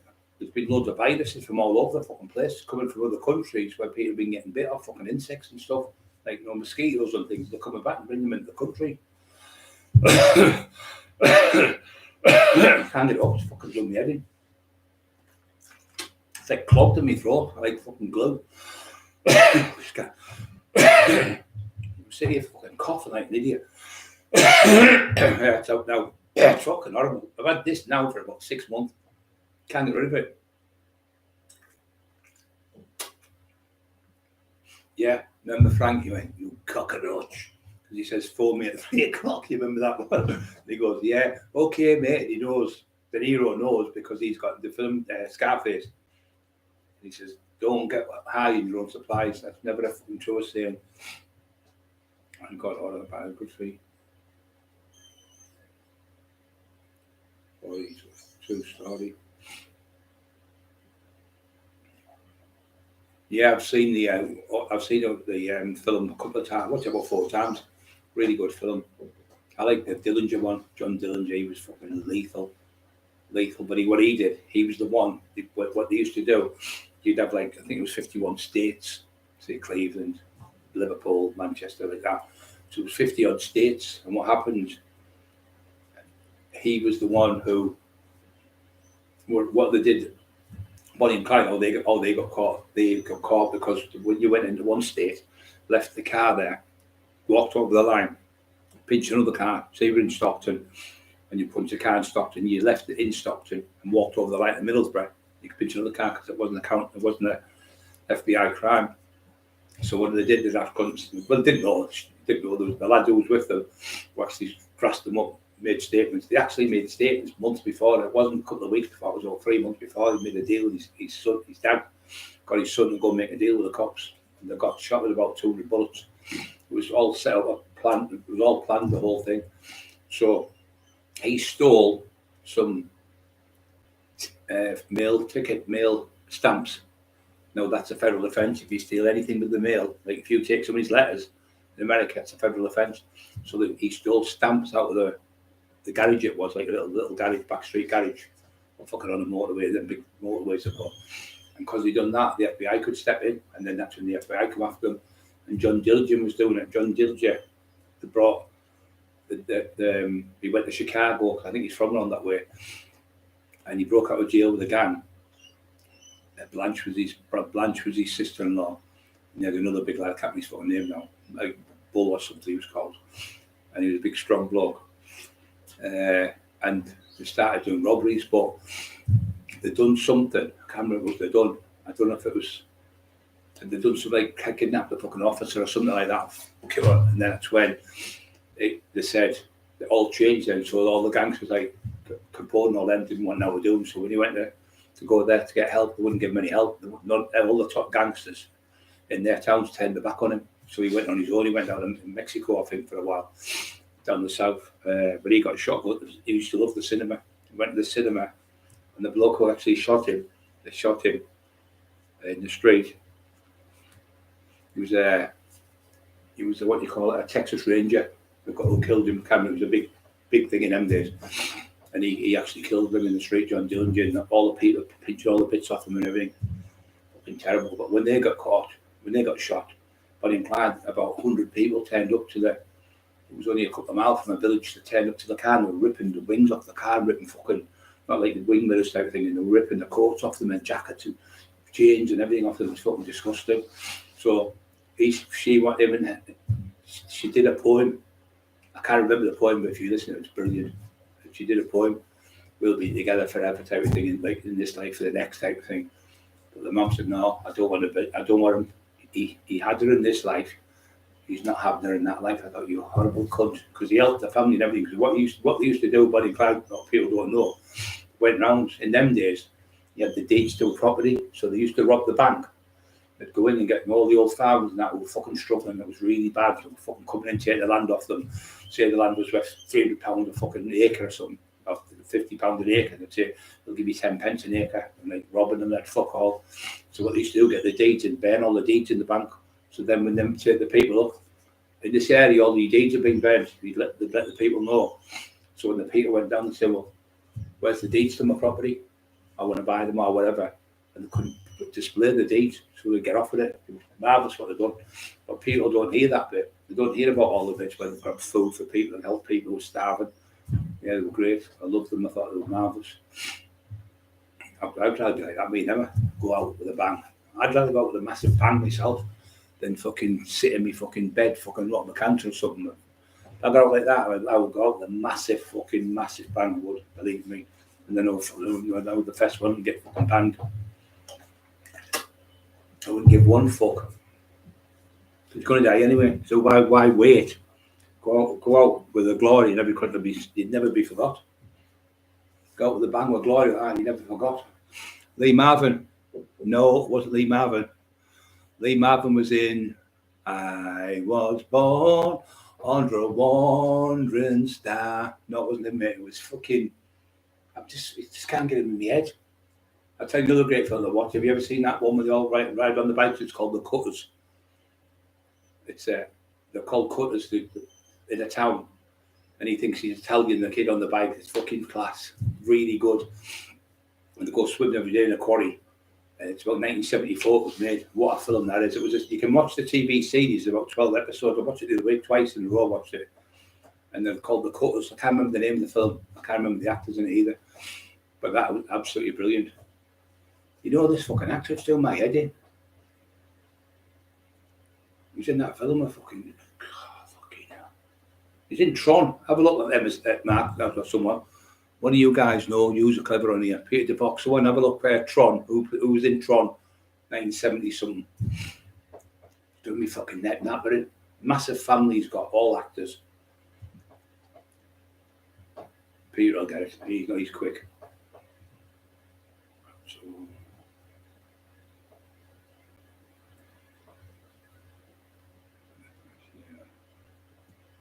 yeah, it's getting me fucking nerves. Acid laugh out. Seeing that on Acid Laugh Out Loud. Tron. Yeah, he's in that film. That the actor in it is in that film, and he's in loads. Got a bit of a gap in his teeth. Biggish lad. There's another one called fucking. They're all to do with what's that when you spray the walls, paint and stuff. I can't remember the name of it. Graffiti, I think it's called, the film. And there's loads of that. Richard Dreyfuss is in it. Loads of him off fucking Indiana Jones. He's in it. That's a great film, that 1974. So it's called coming of age movies. I think they're the best movies ever. Stand By Me is fucking. If you haven't seen Stand By Me, you need flogging. I'm telling you, fucking brilliant. That is absolutely brilliant. River Phoenix is in it. It's one of the best. The Champ's great, but you cry in The Champ. Fucking cry my eyes out. I'm only about fucking 10 or 12 so when I first seen it. He's in it. He'd be off Midnight Cowboy. He's another film. He's another top film of Midnight Cowboy. He's another one with where he catches the baddies who are fucking ones that have been. It's in Midnight Cowboy. That's a great film. If you haven't seen that, it's fucking out of this world. And they capture him. It's the same one who's in. He's in the same film as the other film. He's in the other film with him. John Voight. John Voight's in the film with him. and he's in one film, John Voight, where he's capturing war criminals from the war who killed the Jews and stuff. That's a great film. I can't remember what it's called, but it's great. If you just put John Voight in war movie, you'll see it. You've got to watch that. It's mint, really good. And the Battle of the Bulge, you haven't seen that? It's fucking marvellous. Not the new one, the old one. Not the Dirty Dozen. I thought it was a bit slow, that. Bridge Too Far's good, and the other one's good with him, Blue Eyes, when he's on the train and they kidnapped the cop there. Which was kidnapped the cop. It was fucking middle of the cops getting gone out the old town. They kidnapped the fucking Germans and dress up as Germans on the train, and they're going through America, going through Germany on the train, or Poland to get there. I'm from Coatbridge. Tom Moore. I'm also from Coatbreg. Coatbreg. I near bother, my pal. Would have come up there, mate, as you, Alexander. Hospital, yeah, I was born there, mate. St. Alexander's Hospital, 1964 at 1:15 in the morning. So I was ready to be up by the night. Yeah, that song with Lee Marvin was brilliant, wasn't it? I was born under a wandering star. Kurt Russell.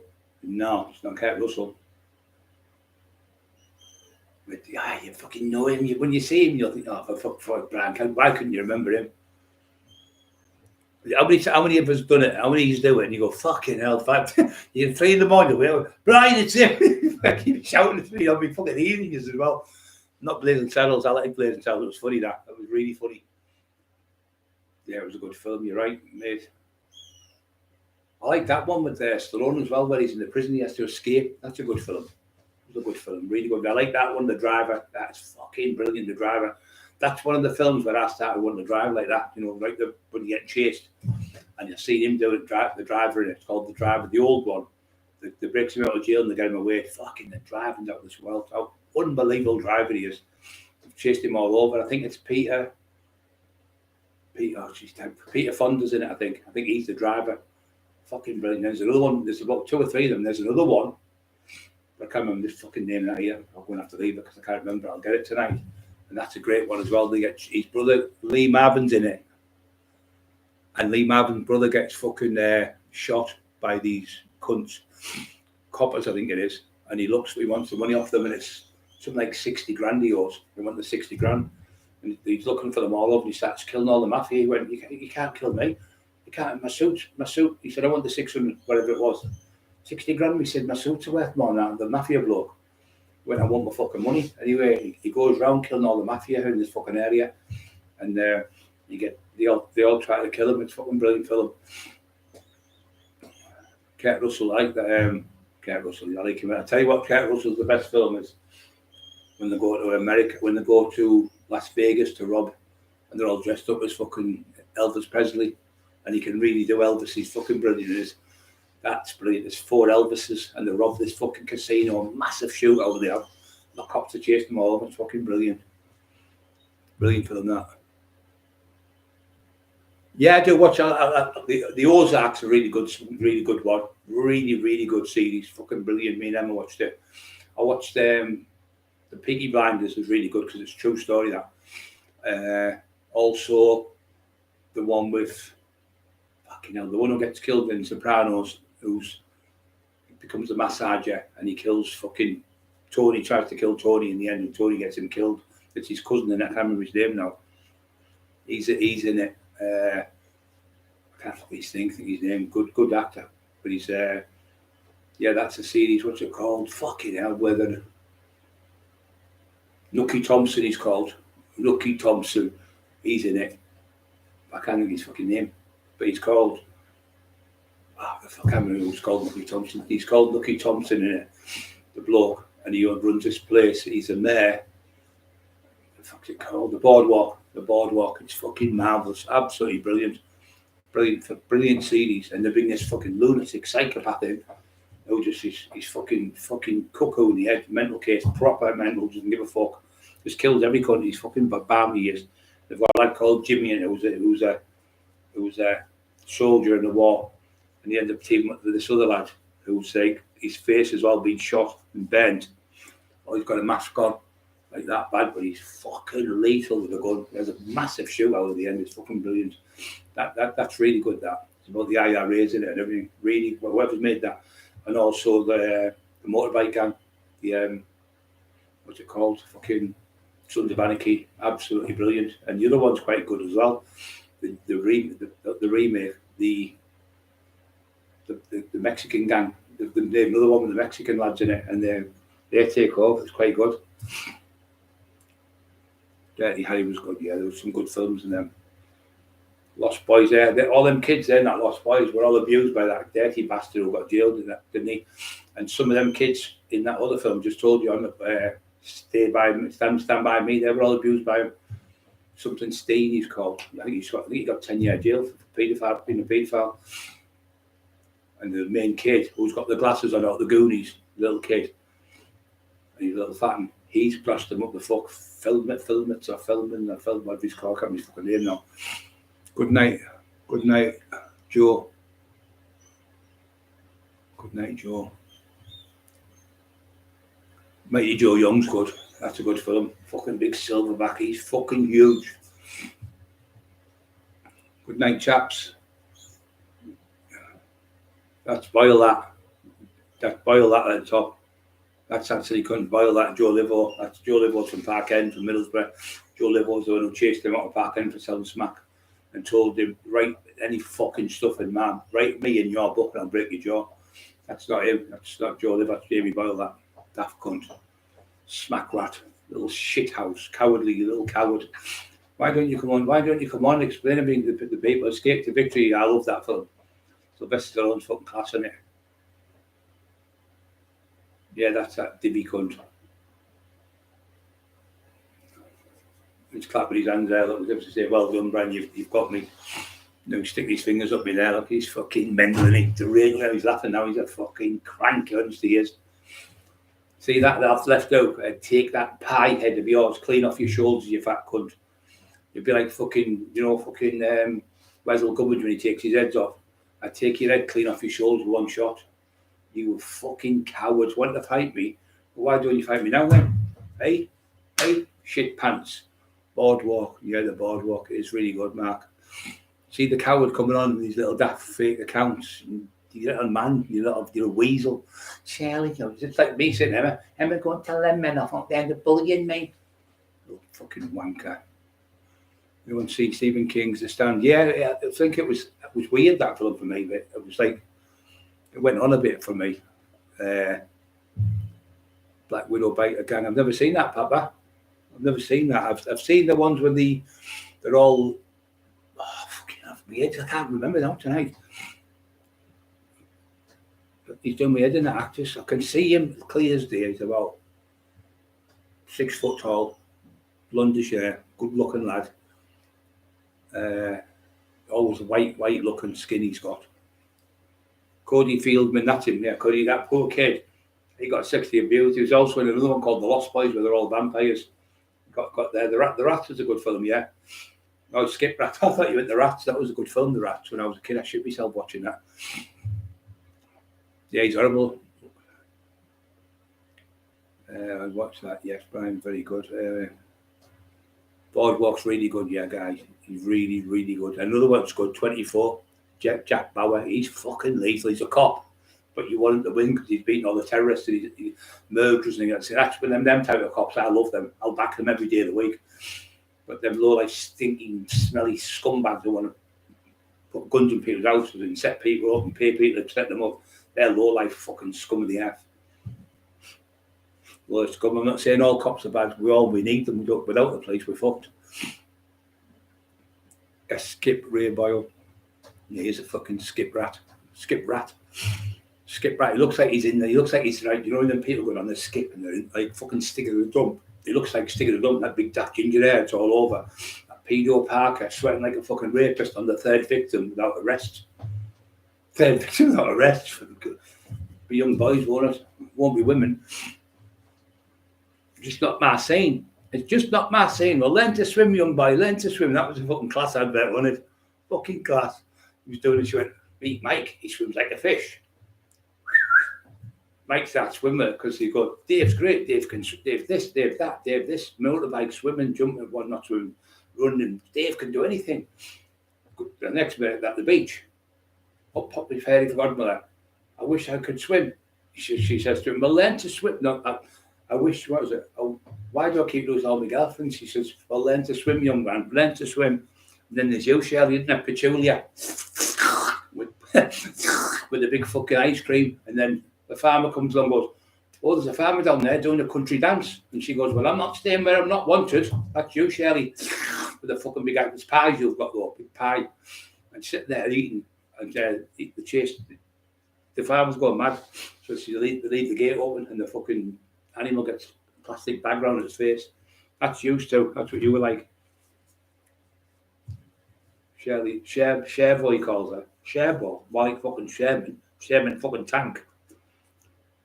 Cherbo, the Sherbinator, he calls her, the daft cunt. The Sherbinator. She's less than 5 foot tall, but she's probably 5 foot wide. You could bowl her down the bank. The only way you'd probably knock Mark Emerson if you bowled it down the bank and fucking in Saltburn, that bank. She'd come down there like a fucking big skittle. Boom, been out left of all the skittles. Freedom, 10 minutes old, knew it when he first appeared. Yeah, Freedom, I know you're under like a fucking shark on the fucking blood in the water. Them sharks can smell. You know the little eye drop you put in your eye? You can smell that much. One little eye drop in a massive Olympic swimming pool, 50 or 20 metres, 50, whatever the fuck it is, an Olympic swimming pool. Millions of gallons of water, they can smell the blood, and they can most sharks attack out of water because the vibration the kids are doing at the beach for the fucking native sandcastles. They'll come out and jump and drag them back into the water. So you've seen loads of them.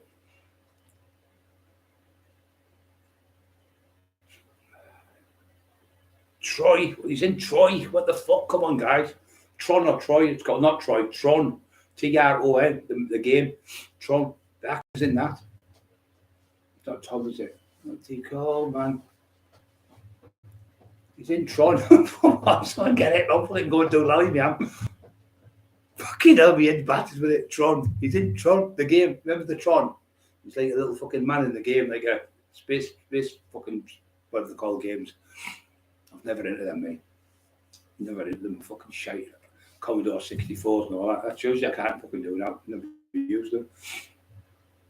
I can't find his fucking name. Yeah, he's in that film. He's a bodybuilder in it. He's not a bodybuilder, he just trains with him in the gym. Oh, fucking hell, man. Sally Fields is in it. He's in it. Arnold Schwarzenegger. They're all in the same film.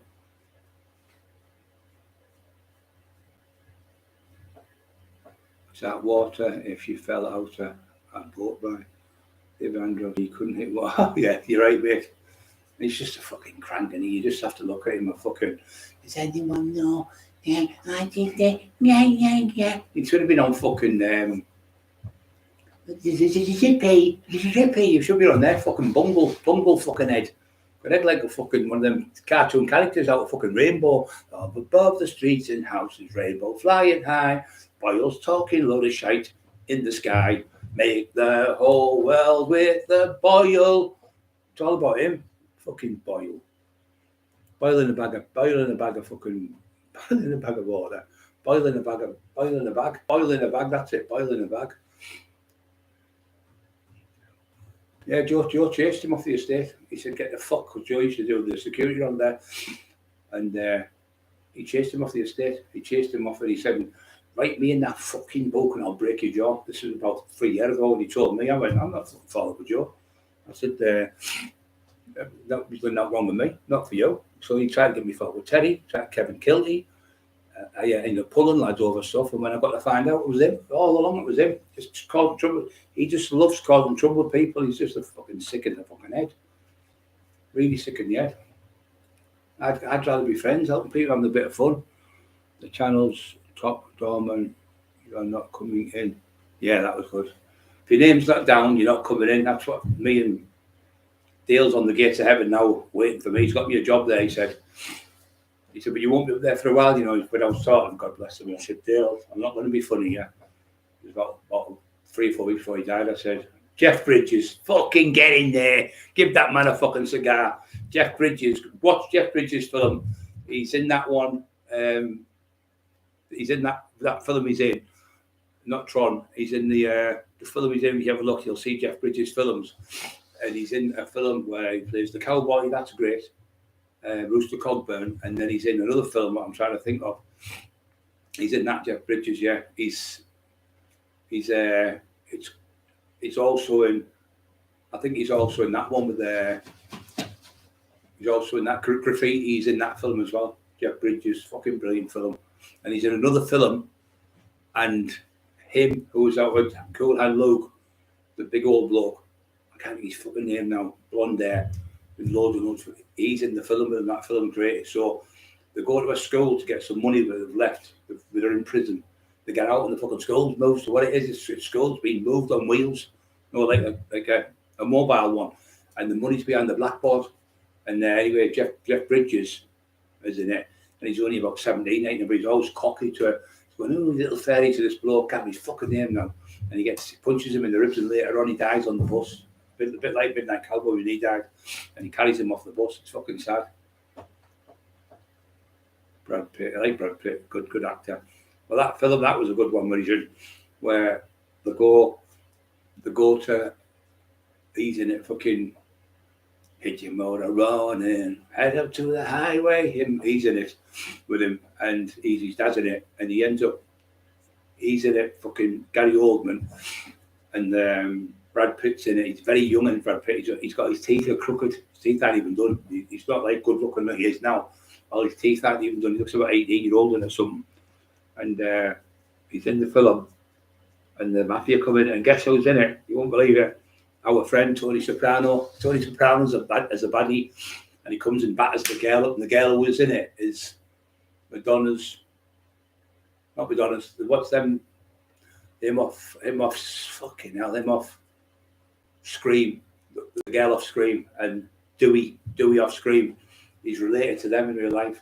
I can't remember the fucking name of them. About 5 of them, all brothers.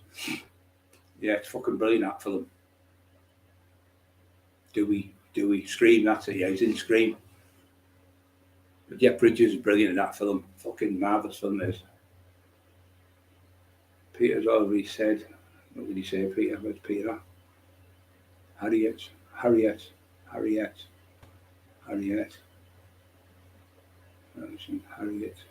don't know that one. But I can't remember what it's called, that film. Yeah, so what happens is they're in the film, and he's in it, fucking, I'll just start his name. He was related to Moore in EastEnders. He plays Dracula in the film. Great film. He's got on my fucking head now. He's in the film, and he's a fucking rasta in it, and he's doing the coke, and then she's in it. Fucking the actress, what the fuck did she call her? Blonde hair, really bonny. Patricia Arquette, that was her name. Patricia Arquette. And I think it's not Patricia, it might be the other one. One of them two, they're in it. It's one of them two. I don't know if it's Patricia or the other one. So I think it's the other one. The other one, she used to be in a series where she was a clairvoyant. So she meets him, and he likes cat. He works at a, it's fucking brilliant. This is like great to watch. He works in a place where they sell comics. He loves comics, but he's like a tough lad, but not a top fighter. So anyway, she says, I'm on the game. She's a prostitute. She goes, so he goes and sees Gary Oldman. Gary Oldman goes to see Gary Oldman. He's got gold teeth, and he's, hello, the man, you're a rasta. What you fucking doing? I give you some balls, man. He's doing all that shit to him, and he goes, listen, she doesn't want to work no more for you. You're telling me, man, because he's a pimp in it. Telling me my fucking business. So he goes, yeah. He said, what are you going to do? And then they kick fuck out of him in the house. He pulls the gun out and blasts fuck out them all, kills them all in the house, and gets the bag. It's about 12 key heroin or coke in it. I think it's coke. And he gets the fucking millions of pounds of the gear. So he gets it. And they do run, but he drops his fucking badge or his wallet, and it goes on the floor, and they know where he lives. So they go to his dad's house. His dad's an ex-cop, but he works he works on, like, I think, near the docks. I think he works. So they go to the dad's and just have a day with him. He's a top actor. I can't remember his fucking name, but he's a top actor. And the next minute, he's in it. Fucking Christopher Walken. He's the top gangster, and he talks about, do you know the such and such? All your family are the N-word, for black people. All the N-word for black people. He goes, because they were all spawned from the moors. The moors were black such and such. So really, all your family and then the horrible word, but he says. So he's fucking fuming. He shoots him on the spot, and they'll go looking for them. And anyway, they come to this fucking massive place in Beverly Hills, and there's actors in it, and there's these fucking two big bodybuilders. And when the cops come in, like about 10 cops near the end, and the two bodybuilders like me thought, fuck you. And he goes, I fucking hate cops. And he said, I don't get the guns. And they have a fucking massive machine gun fight with them. And loads of people get shot in it. Anyway, he gets back out. He gets down with the cow there, and she gets away with it. Fucking marvellous film. Brilliant film. Absolutely brilliant to watch.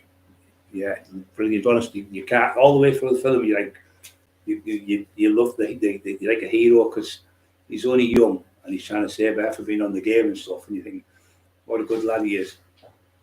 Jack the Ripper case, fuck off, you Pepper. Fucking hell, they're all funny on you. He said, he says he knows loads of people. I said that the other day, you know, I said, all you know is dead people. I said, Paul Sykes, you never even fucking met him. Dennis Flint, who worked for the BBC, who used to have young kids in the house, he said, and have orgies. I thought, well, why would you fucking want to follow something like that? Because you just like them. And then he said, somebody else, I said, you're forgetting all the other famous people. You know Jack the Ripper, and you also know the shark, the shark that lives in your house. And you also know, what was the other one I said? Jimmy Savile. So all them, every one of them are all Romans. And why do you like Romans? Because you're a fucking Roman. You're a weirdo. When I was a kid, everyone used to think I was a little weirdo, he said at school. They used to take fun at me and call me a weirdo. Well, they're all calling you that now because you're horrible, trying to upset the women. Like Maria again, she just got off with all the shit. You've just been found. True Romance, fucking spot on. That's it. True Romance. It's been Emma's favourite film. I tell you that Gary Oldman is a brilliant actor. He's fucking. Do you know Morph EastEnders, the little fatty woman? That's his sister, full sister. True Romance. Rose is getting there now. Stop running as much. Yeah, Timmy B, he's laughing his fucking head off. Timmy's funny as fucking off. Fucking. He comes up with something. He's fucking hilarious. Somebody else thing he was poor little crowd. I feel fucking awful for him. He's contacted Emma to come to see me on I think the 8th next month. I feel awful because I took that daft cunt off because they say he's trying to clone people. I don't know if people get upset. I think they're going to think it's me doing this, but I know you wouldn't. But Crad suffers a lot, really bad depression, really fucking bad he is. So I've been talking for like last month, so I've got him fucking like on a high, you know, brilliant. Text me every morning, right, son, love you all the world. I'm always here for you. Love you a bit, to give him a kiss and all that on the thing, just to give him, you know, that buzz, make him happy. So I'm here for you all the time, no matter where you're at, no matter where you're in the world, no matter anywhere you're at, just text me if you're poorly. And he thank you so much, and he's so happy that he says to him, I'm so happy that Brian's helping me because I've really been struggling in the last 6 months or so. But to hear something like that, desperate, really bad, it fucking hurts me.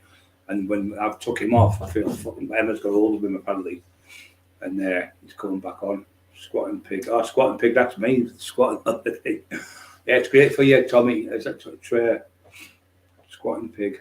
True Romance. Yeah, True Romance is class. Gary Oldman's another film. He's in a film with there's another great film, and it's about the day of the Irish, what's it called, the Irish St. Patrick's Day is on, and there's he's in it, fucking Sean Penn's in it. I think he's undercover. No, Sean Penn's in it as an actor. I can't think of his fucking name. He's in it, and he's an undercover cop. And he says, you daft cunt. He said, you're that clever. And he's in it, Jack Nicholson's the baddie. And he says, you daft cunt. He said, you're that clever. I'm a fucking policeman. There's my badge, you daft cunt.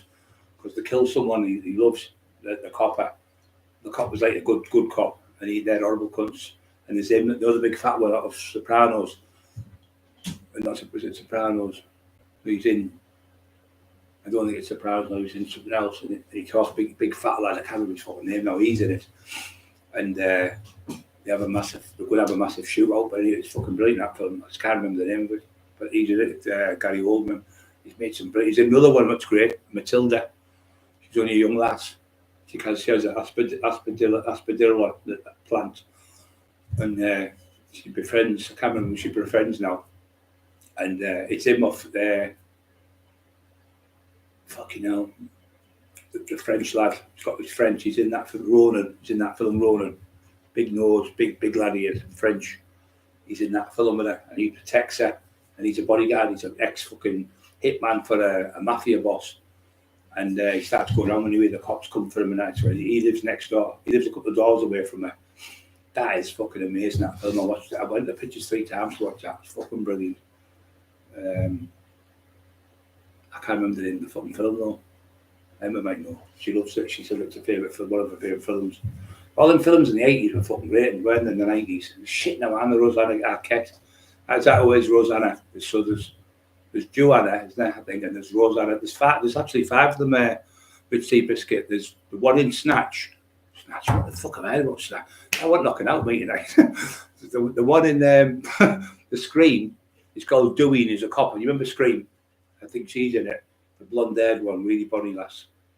And she gets killed at the very... She's the first... What happens is the baddie comes, you think, oh, well, she's not going to get killed in this. Drew Barrymore, you think, she's not going to get killed. But it's the first one where the leading lady gets killed in the film. And it was like, the way it went, it was the very first one that really took off. So he's called Dewey Arquette. He's called Dewey in it. I think he's always partying. He was actually married to her, the good-looking one of Friends. Not Rachel, was it? Is it Rachel, I think? Rachel, he's married to Rachel in real life. She said she had to divorce him. She said he's an absolute fucking lunatic. He's a compulsive druggie and party fucking animal non-stop. He goes out partying for weeks on end. He's got a moustache in it. But he's they're off Friends, yeah. I think it's Rachel, the brown-haired one. He was married to her. But she had to fuck him off because he was fucking messed about with everyone. Like partying all over America, Beverly Hills, I think it is he lives. But all 5 of them. One of them was a boy, but he dressed to be a woman. Then changed his name, say from Tommy to Dorothy or something. And she died, whatever the fuck, died. I think of a drug overdose. But it was sad. Get Carter's great. The original. The other one's shite. The original was made up here, not far from us. It was made in London with fucking him off Zulu. I've lost his name now. Brain's Friday night.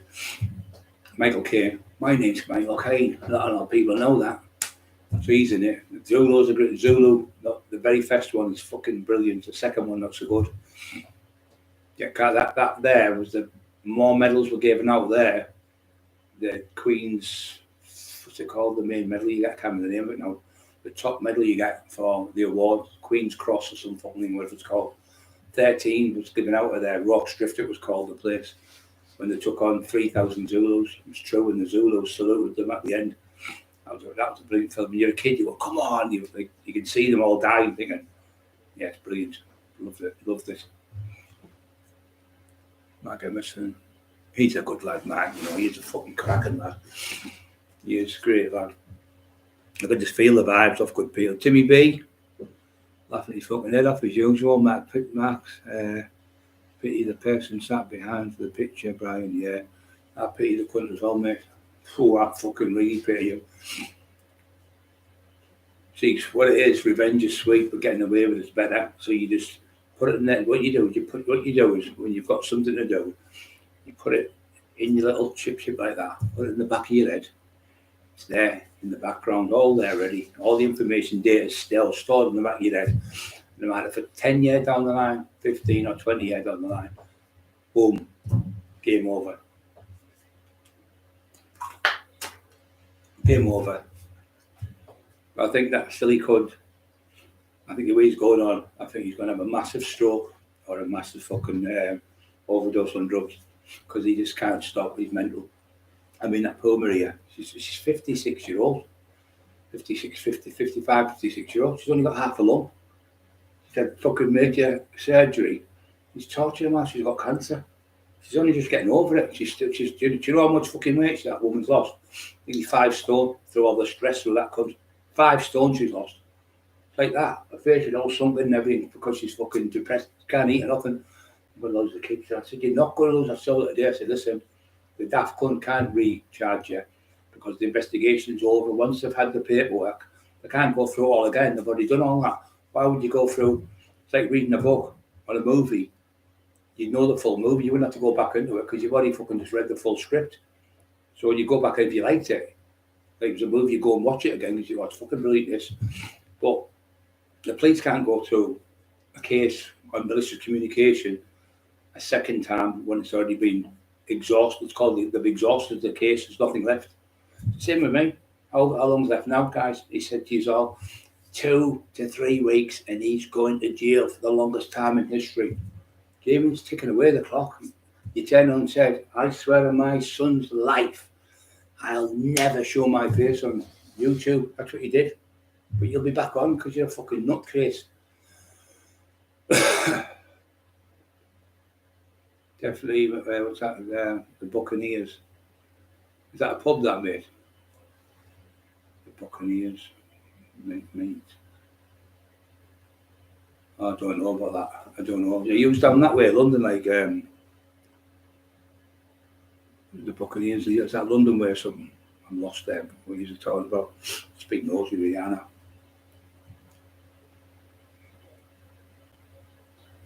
The Departed. I can't remember them. I know I've seen it. The Departed. I can't think what fucking film it is now.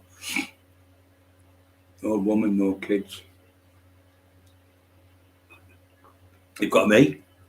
You've got Eli. You've got Emma. You've got fucking Wolf. You've always got us. We're always here for you, Peter. You've got really fucking family now. Told you that.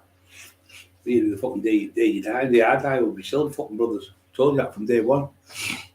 No one on here who's been backing me up and Emma will ever be on their own. They'll never be on their own. I'll always be here for you. And I'm hard to fucking kill, believe me. The movie they make about me, it will do well. I know it will, because there's never been one made like that. Even he said, I've been watching you for years, John the Leak. He said, your name's been mentioned to the mafia multiple times at tables, multiple times we've talked. He's talking about Paul Merson, not Paul, but Paul something, the top heavyweight boxer. Was it Merson he was called? I think was it? No, I can't be fucking name. Top boxer. Not really sure. He said, oh, them English are good fighters, really tough fighters. He said, oh, yeah, man. He said, he's got my name wrong. He called me Brian Cockerill. He said, my mate Brian Cockerill, he's broke his back at the moment. He said, he's awesome, that man. And he said, there's a bit where he goes, Brian, get well soon. I'm here for you. Courtney Cox, that's her name, yeah, Courtney Cox, yeah.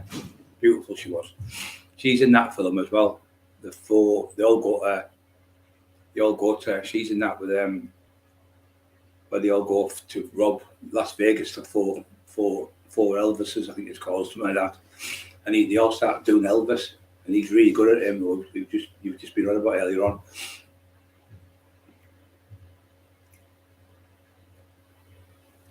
Yeah. The thing is, it's nice to be nice to people and respect people. And if somebody says something you don't like say, like Peter put a few films there, and I said I wasn't really fussed on that. That's not me being nasty. That's just my opinion. I've watched films. I've got like 10%. That was fucking marvellous because that's what I like. So somebody else might watch it, that's fucking shit. Somebody could watch one of the best films on the planet. You could have 100 people in there. They could have a 25, 50. It's just where people are. Some films are marvellous, like Private, what was he called? Private, what the fuck was it called? We had to find him. That was a good film because his three brothers got killed at the same time. There was another war film like that. It was called Fighting Sullivans, and he actually went on they all went on one boat. So by law in America, the 4 brothers say would never be able to go on one boat no more. They stopped. It was in the Second World War, and all 4 of them got blew up and killed. No, 3 of them got blew up and killed, I think it was. So they had to get the young lads back. But that's where that film come from. Finding Private, fucking whatever his name was, I can't remember his name now. Private Benjamin was there, wasn't it? The actress. That used to be good. I used to watch that. It was a comedy. It always just keeps fucking running like a tap. Really fucking pisses me off. Victorian Cross, yeah, the Spark, that's the one, the Newsom Cross.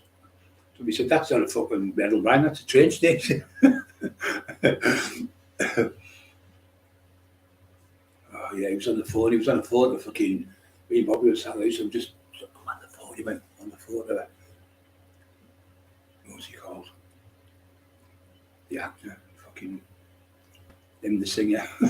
I've taken that. Robbie Williams. He said, "I'm on Robbie Williams. On the phone, Robbie Williams," like that. I went like that. So went and got a drink. Sat down. And he said, "Okay, yeah, Robbie, and yeah, brilliant. Blah blah blah. That'd be great, mate." And as if he's doing his book or something. I can't remember what he's doing. So he was on the phone about 20 minutes. Something. Me and Bobby were there. We're going to go. He said, "No, 20 minutes." Okay, I've got to go. I've got somebody here now. I've got somebody to interview. He said, "So I'll speak to you soon." Put the phone. He said, "Oh, Robbie Williams." He phones me all the time. He said, "I was on the photo. Who sings the road home? What's it called? Chris Rea. He's on the photo with him. Then he was on the photo fucking hair off fucking Coronation. It was the first one who kissed someone on Brookside. Freeman, I forget what she was called there." He said, "Oh, I went out there for months. She was right there. He's such and such." All these names you said about her. So what I did is I pushed on his phone, on his thing, I pushed the 141, whatever it is. I pushed last number and it come up. This is the speaking clock. The time is now 5:53. He was talking to speaking clock for 20 minutes, pretending he was talking to Robin Williams. What a fucking dink you are, Boyle. Pretending he was talking to Robin Williams. Fucking mental. All the rest of us are great for them. Did we see that one? No, not that one. The wrestler, the film. You just reminded me what a fucking film that was with the Irish lad, another Irish one. Fucking hell, he was a great boxer as well. Fucking, he was the top actor in the world. That fucking hell, what's he called? Nose was busting that. Load of plastic surgery. From there, he lives in America. He's in the film The Wrestler, and he dies in the end. He jumps and he dies in the ring. That was fucking marvellous, that film. They were showing him whether on steroids and had taken growth hormone and all sorts. That was like really, really what made it well. And I tell you what else was brilliant, $1 Million Baby. It was fucking sad as fuck. The family came, all the money off her. That was really fucking bad. She got hurt and she fell when the stool hit her back and paralysed her. What a fucking film that was, The Wrestler. And good Courtney Cox. And Ian Cameron, I'm struggling with a bit here. Brian, I'm fighting depression on here. Listen to you. Ian, we all suffer a bit. There's no shame in it. I'm glad you've come on and explained to me. It's really fucking bad, isn't it? It's fucking, I've been watching it today on a programme where people are going, "Oh, Peter, just pretend to have depression." How the fuck can you pretend to have depression?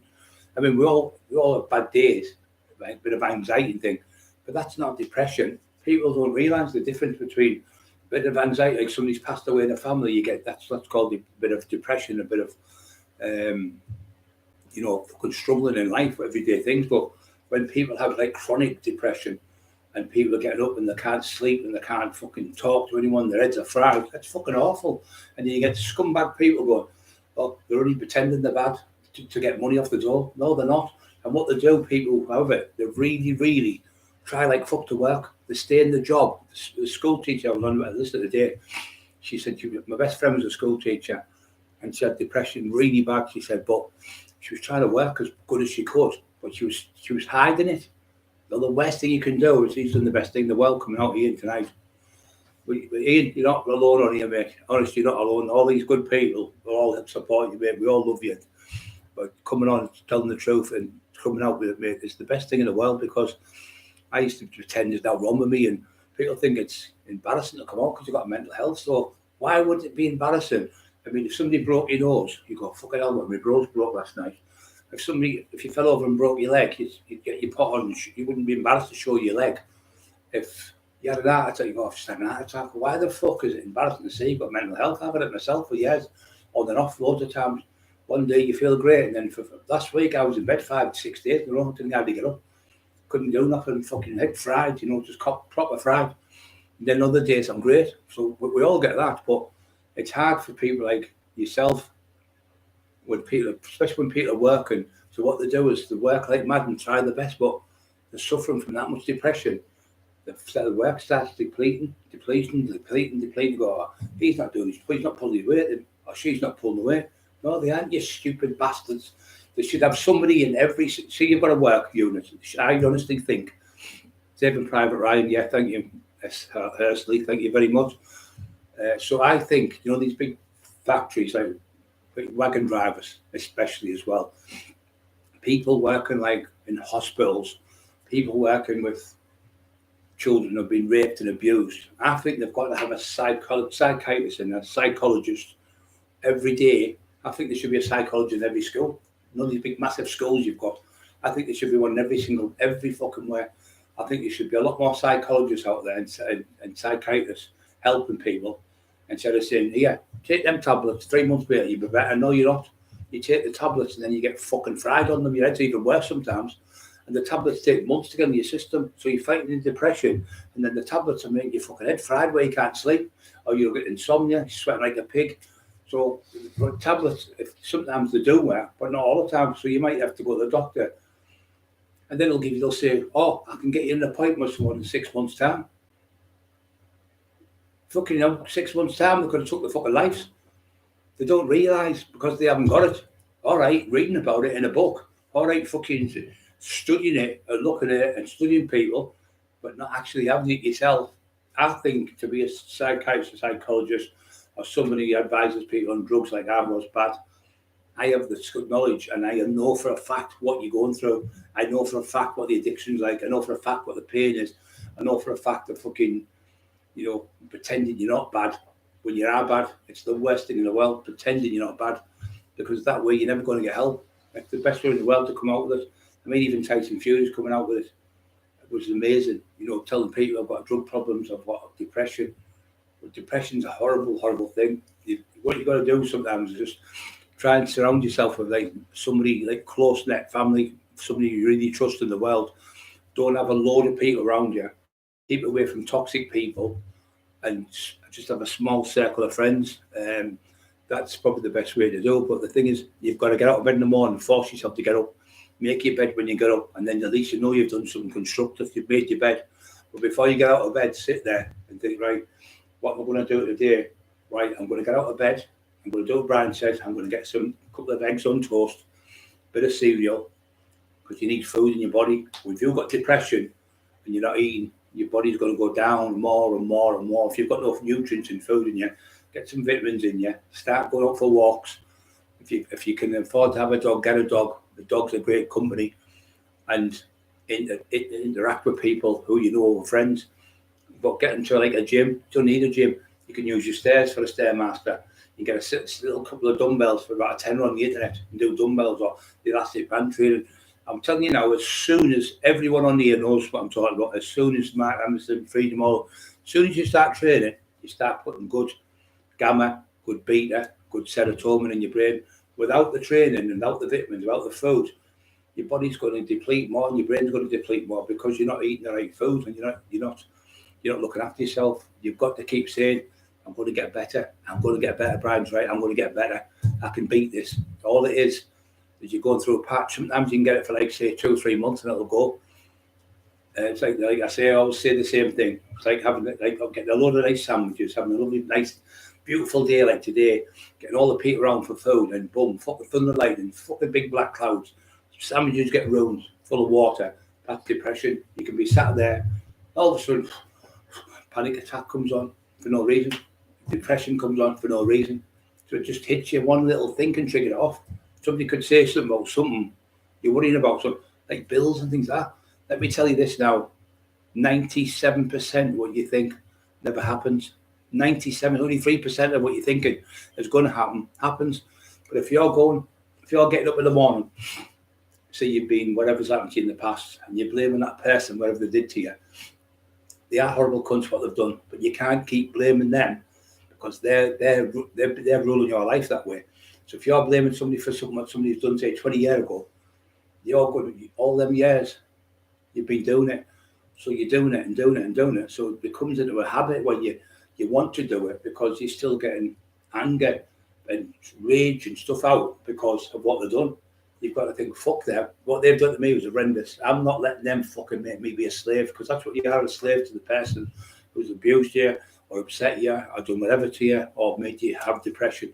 Them fuckers, cut ties with that fucker in your head, take him out your fucking head, throw it out and just throw the cunt away like you do, like a piece of shit. gone. Today I'm going to start my life. I'm going to live my life as today. I'm going to get out of bed in the morning. I'm going to have a better day every day. And I'm going to keep going and keep going. I'm going to start training a bit. I'm going to start learning about it. Even if you learn about depression, you can read up on it. Yeah, Sid and Nancy was a great film, mate. Really, they suffer. They're really bad from depression.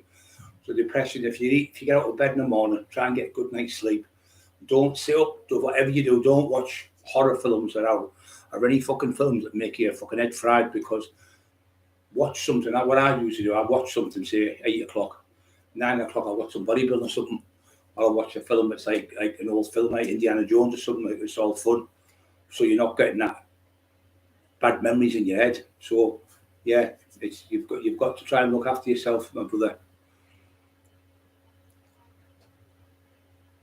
If you need to ask me any questions anytime when it's like quiet or anything, when we're not on, just fire them across to me.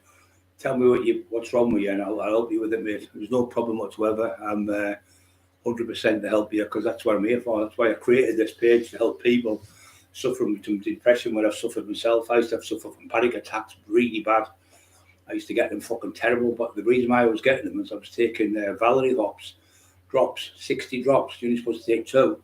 And I'm allergic to fucking flowers. I said what I done. He went, that's what's making you panic attacks. And the other thing is, if you get up in the morning and say to yourself, I'm going to have a panic attack. Bobby, I'm going to have a panic attack. John, I'm going to have Mum, I'm going to have a panic attack. So your brain tells your body what to do. So your brain's thinking that. So your body doesn't know the difference between thinking it and actually having it. So your brain goes, whoa, we're going to have this panic attack. And then all of a sudden, poof, start the panic attack. So what you've got to do is get a brown, it doesn't have to be a brown bag, just a bag, like a paper bag. Breathe into it. Breathe back out, because what happens is your oxygen goes back to front. So you're breathing out, but you're breathing out oxygen and breathing in carbon dioxide. So your body, you can't get your breath, because you're going 100 miles an hour and you can't get your breath. So you've got to try and calm down, breathe. That's what you've got to do. But it is a horrible fucking thing. It's horrible. When I had my first panic attack, I collapsed on the floor for about 10 minutes. I've had an heart attack. I think you've had a heart attack. But it's not. It's all the times on you get. It's fucking horrible. It's horrible to see people being bad. That fucking breaks my heart when they see them. But if I can help anyone, I'll help anyone. I will, because that's why we made this channel, to help people with depression, people on drugs, people on alcohol. If you ever want to come and see me, get up this way and see me.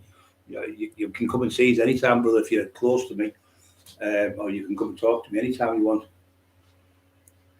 Freedom's about Irish time, family, Boston, Brill. When it's Cockerill Highway, it was a rest where I wrestled in the FFA, Hulk Hogan, Ultimate Warrior. I reckon you would play the good guy in the villain character better. Yeah, I've done a couple of movies, but they haven't come out yet. I don't know what's happening about this. I did obviously the Sayers one, where I'm just refereeing, and the referee, I couldn't do fuck all else in it. They wanted me to be in a bigger part, but I couldn't do it because of injuries. But I refereed the film, the fight between them. Then I did the one down Birmingham. We were there for 12 hours for filming, where I'm playing the part of Minder, of Mickey Rourke, that's his name. I'm playing the part of a Minder, who's a Glaswegian lad who runs Birmingham. And I says to him at the end there, fucking Birmingham. I don't know about that fucking, I don't know about that accent, because the way they talk. And that's me near the end. But I talk for about 5 or 6 minutes in the film. So he said, you really, really come across. He said, when you were shouting at me, I fucking shit myself. I'm screaming at him like a lunatic. I'll fucking knock you out, and you little daft cunt, I'll snap you like a breadstick. I made my own words up in the thing, and that was fucking class. He said that to me. He said, but I was shitting myself when he was shouting at me. He said, I wasn't acting. Fucking hell. He said, I wouldn't like to be one of the victims. He said, I said, they weren't victims, they were fucking drug dealers, big fucking time gangsters with guns and stuff. I said, they weren't like you. He said, I fucking shit myself. And all the lads were laughing. There was a lad there, he was a double of 50 Cent in the film. He's called, I don't know what he's called now. He was in the film. He loved me to bits. They're all the Asian lads, most of them. One white lad was there.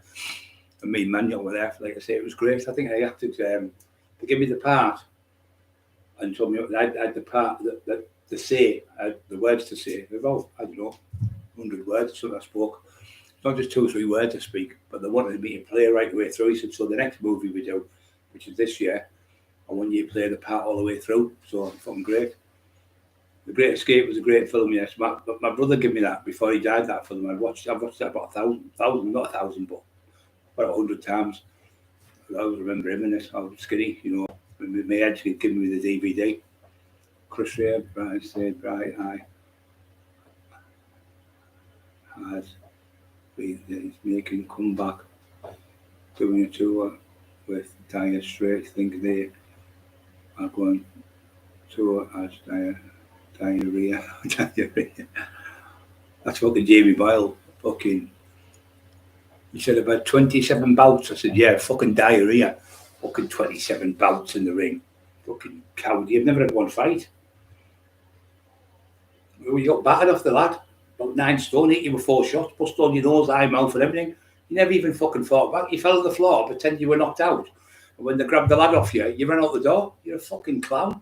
You got sparked by a 15-year-old traveller in the fucking Queen's Head in Stokesley. Stokesley. You got knocked out by a kid in there, sniffing shit on the table. You've done the same at my wedding and Emma's wedding. You fucking will go around asking all the pit members, like family members, got any coke? My uncle's on take-coke. How Frank's ex-pro footballer. How Tam never took a drug. How John never took a drug. You're asking my fucking uncles for drugs. You're asking fucking Dean in the toilets for drugs. He said he's fucking out. He's like a fucking bitch on heat.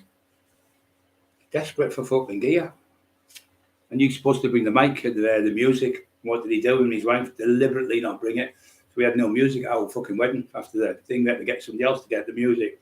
It was his job. He said, I'll get all that sorted. We'll get all the sandwiches done. We'll help you do all this. They did fuck all. And then we went, he's deliberately done that. But we found out, obviously, when the lad come forward, Simon Amble, I went, if you haven't seen Simon, Emma talks to Simon.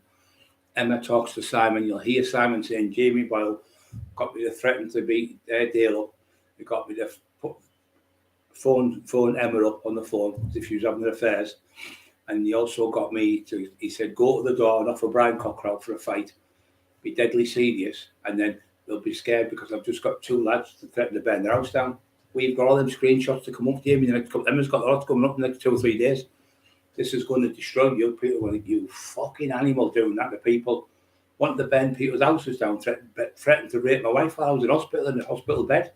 And you said, Brian, I mean, I couldn't use the phone, but people were giving me it when the nurse, I could read bits. I'm going to rape your wife. And I'm going to video it. I'm going to send it to you while you're in hospital, paralysed in bed. You fucking disgusting, vile bastard. Then you're at it again with poor Maria Howard. You've had her on bail for 12.5 months. She's got off. Everything you said was a compulsive lie. You can't tell the truth. You're mental. I think it's 12 days tomorrow since he did that video. And he said, I'm getting arrested the next 2 weeks. Well, 2 weeks is in 2 days, Jamie. And you said you're never going to come back on YouTube, but you did the same. When you're in London, call me a spacker and a retard and Brian the mum. I'll school you with my left jab. You couldn't fucking get anywhere near me with your left jab because you're only 5'6". I'm 6'3.5", and my shoes I'm 6'4". You fucking idiot. How are you going to get anywhere near me? You're up to there with me. You're like a little kid. Like a little kid in the playground up to there with me. Hey son, you're right. You're like one of them. You fucking divvy. I've seen you throwing punches in your house. You've got no power at all. So if you were that good, 27 bouts, where's your videos to prove it? Where's all your stuff you've done? Where's your fucking, it was that good. My boxing career was going that good. I was making loads of money off it. Fucking old Walter Mitty. Proper Walter Mitty. I don't know why you do it. I honestly don't know why you do it. But the thing is now, no one's doing books for you. You haven't done no books with Junior Whitney or all them other people. Because if you had books, we all know in here, we all know you're a clown. The first thing you do is go, there's my new book out, guys. It's got nuts. It's got nuts. That's all you ever say. It's the same repetitive multi-personality disorder when you're writing a book. Then it's the same shit when you threaten people. Then it's the same threat when you're saying you're a boxer and that. It's always the same stuff, Jamie. Change the record. You're boring. Takes time to come on and say struggling. Yeah, it's really good, Ian. We're here for you, brother. We love you all the world. Honest God, the Lord Jesus Christ. I want to pray for you tonight. Me and Emma will pray tonight for you, Ian. But don't be worried whatever. Start in the morning at 4 a.m. Are you off, son, Mark? Yeah, brother. I love you all the world, Mark. Thank you so much, mate. You're like a pillar of rock there for us. You are. You're a great lad. I love you all the world. He's a lovely person. You can tell he's a lovely human being. He's like Timmy B. He's like Freedom. Mark Emerson. He's a proper one of them who would never fucking leave you no matter what. 100% staunch lad.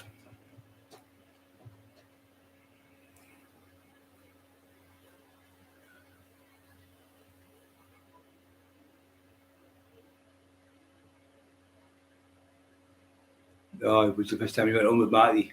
Marty bottle it was on Marty and Brian live. Poor Marty, God bless him, fucking breaks my heart when he done to that man. Absolutely, you should have seen he was fucking in agony. You could see that, because he was a man like me, a fighting man. He was a fucking tough old bloke, when he was young. He beat every fucker in the Teesside there. He battered everyone. When he knew his boxing means. He knew now about boxing. He put it the other day. I went, knew now about boxing. Well, why did he have the fucking Great Britain team? Why did he have the fucking Great Britain team from like your middle, say, your welterweight or featherweight all the way to fucking super heavyweight? Big Joe Egan. Big Joe Egan said he was one of the most knowledgeable person I've ever come across in boxing. He learned me so much out of fighting to keep my temperament down and how to place my feet properly and everything. He said, Marty, without Marty, I wouldn't be the man I am today. And he was fucking raging with you, bullying him, you fucking horrible man. He did a video for me and Emma said, the bullies are the worst kind. You're the worst kind the bullies used to. And he never said the names, but we all know. And then another boxer came on. Matt Leg come on and went, Brian, we're sorry what's happened to you. What's going on, brother? We love you. And then Norman Buckler went, bam, bam, Brian's the man. He always says I was the best. He always puts me as number one in the country in my day, he says. Same as Lee Wortley, same as Eddie Buick, same as like Little Vulture, all them. They always put me as number one, as the best fighter in the country in the day. And that's their opinion. If they want to say that, it's up to them. But he said the same, Stephen Ray. There'll never be another one like you, Brian, because he said to me, and even Bernardo Mahoney, who did Essex Boys, he said, you are unique because all the others had gangs and they had weapons. You did it all with your hands nearly. He said, so that takes a lot more ball doing it with your hands than actually fucking doing it with weapons. He said, because everyone else, look what happened to the Essex Boys, how the fuck you've survived all these years is a miracle. And McIntyre come and said, I've done this, I've been in the underworld scene for years with the football hooligans and all that shit. He said, never come across anyone as big as you and your hand speed, but your intelligence is what's kept you alive. You're so intelligent. He said he's so blunt, but he's so intelligent as well. His IQ, not his IQ, he said he's sharp as a tack and he's also blunt.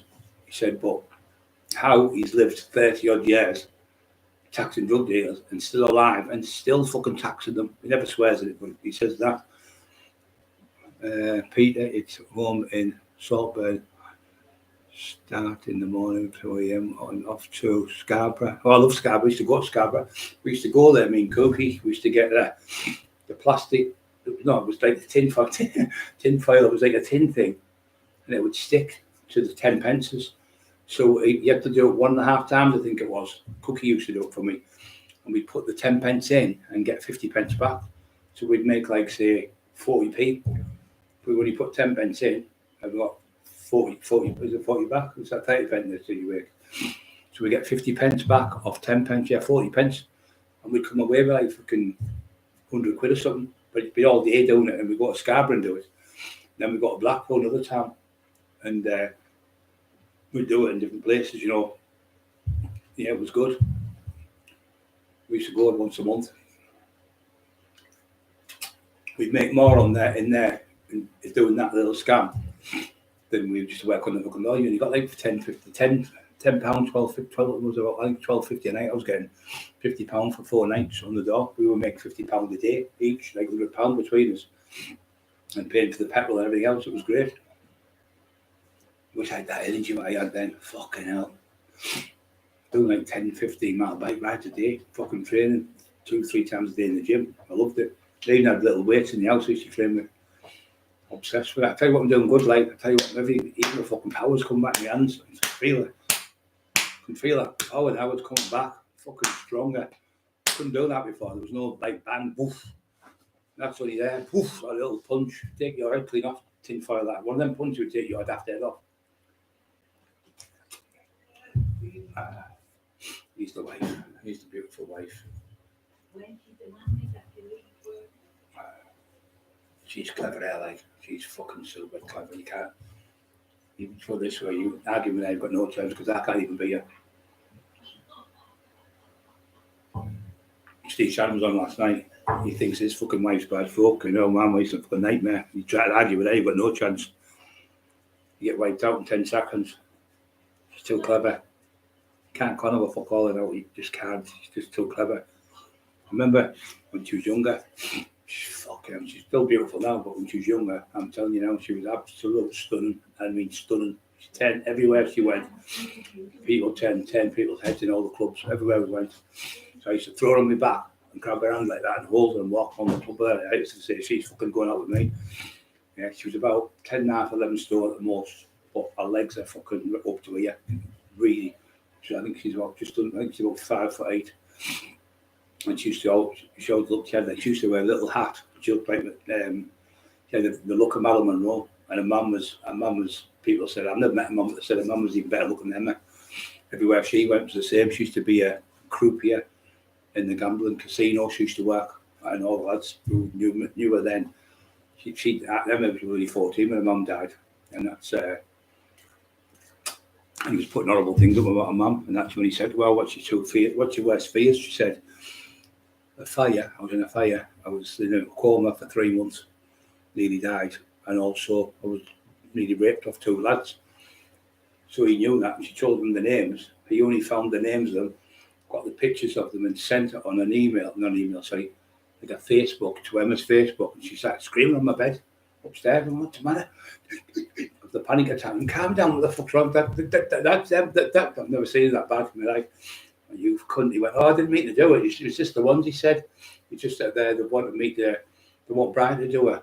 Go and do a picture in the fucking gym with them because they're opening the gym up. They weren't. It was all made up him just to torture her because she kept putting him right, saying, you can't call Donald McIntyre. Donald McIntyre's just done a forward in the book.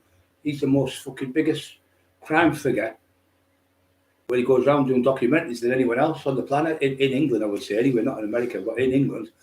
He's got 3 fucking television companies, a multi-millionaire. He's got television companies in America. So he wanted me to go to America. He wanted me to go to Warsaw, I think it was called, in England. I think it's near Birmingham. And there's a girl down there, Asian lass, she's gone missing, about 32-year-old. He said, with your knowledge, Brian, with the people that know you, everyone knows you. Everywhere I go, people always say, oh, that's mine. I like Brian. He said, your name's really, really right up there with people. He said, so I think it was him asking me, so you'll get paid. I said, I don't know money. He said, no, well, you'll get a lot of money for doing it. I think it's 10 or 20 grand it was. I went, I don't want that money. I said, Mac, I don't want the money. I said, give it to the family, to help the family. I don't want any money if I do. Anyway, he said, could you help us solve it? And could you help? That's where that daft cunt's got that thing from. I've just realised now, because he heard about me doing that thing. So he's pretending he's got Jack the Ripper. Well, fucking penny just dawned me now. So what he did, McIntyre said, what it is, he said, would you be able to come down and have a look and see what you think and ask the public, the villains and all that are on there, they'll know you and they'll probably divulge it to you, but you don't have to give the names of the person, just try and find out where she's at, or buried, or fucking, if she's still alive. I said, do you know what, I'll do that for nothing. Absolutely do it for nothing. So we were going to do it, and then the fucking COVID come. But he said, there's another one I'm doing. It's a series in America. It's going to be maybe a 6-part one where we go, where somebody's been killed. We'd like you to come, put you in the room and have a look and see what you think, what your vision is in that room, and see what you think, because you really are good at fucking, obviously all the years you got away with the police. Your IQ's fucking through the roof, and when you talk to me about stuff, you talk on a different level, but I'm not in that level. He said, nowhere near that. He said, so it'd be great to get your input. So you'd probably go to America. We'd probably have to stay over there for about 3 months, he said. And everyone, I'm all right with that. So we're going to go there, and fucking COVID, come on. But I'd have been bad anyway with the injury. The kid wasn't far after that, but yeah, he said to me, I'm so proud of you. He said, I'm worried about you all the time with the drugs and that. He said, I'm so proud. Your greatest achievement wasn't lifting 800 odd pounds, deadlifting 800 pound squat. Your best achievement in your life was getting off the drugs. And I'm really proud of you, really proud. When my brother died, he phoned me up. He said, you all right? I said, no, my head's fucked. Mac, he said, come to Wimbledon, that's where he's from. What? So to see the Wombles, he was laughing. He said, no, come there with me. We'll go and see Stringfellow and that. We'll go down all the clubs and introduce to everyone that. We'll go and see all the faces and that. He said, because I know them all. Yeah, they all speak well. He's down London. He said, there's no one got a bad word for you. Everywhere I've gone, all over, he said, and he's the same, Bernard O'Mahony, he said, there's not everywhere we go, I'd love to meet Brian. These are top gangsters, top villains, top fighters, like Joe Egan. I can't wait to meet Brian. He's fucking class. Down that leg, I couldn't wait. I was over the moon to meet you, mate, and he came to see me. So they're over the moon to meet me as if I'm some fucking big celebrity. I'm not. He said, yeah, but Brian, you don't realise what you've done in your life. No one else has ever done, and no one else is going to be able to do it because their eras of violence have gone now. And I was like, you don't realise yourself, do you? Because you think, oh, fuck, I'm just Brian Cockerill fucking from the council estate, fucking hell. The way you're going on. He said, no, but the things what you've done, the fights you've had, and the situation you've been in, no one else has been like that. And the niceness of you with people, I can't believe how nice and polite you are to people. I was brought up that way with family were Catholic, see. So it was always like, yes, ma'am, no thanks, yes, please, no thanks, dad. Always polite to people.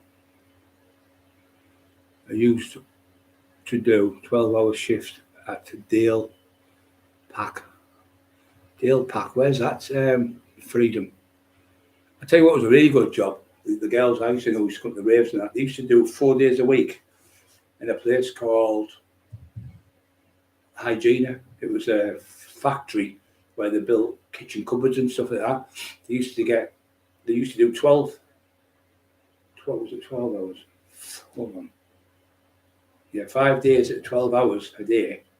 So that would be like 50 hours a week. Instead of doing like 10 hours for like, say, whatever it was. They'd do 50 hours a week, I think it was. And they'd have 2 days off.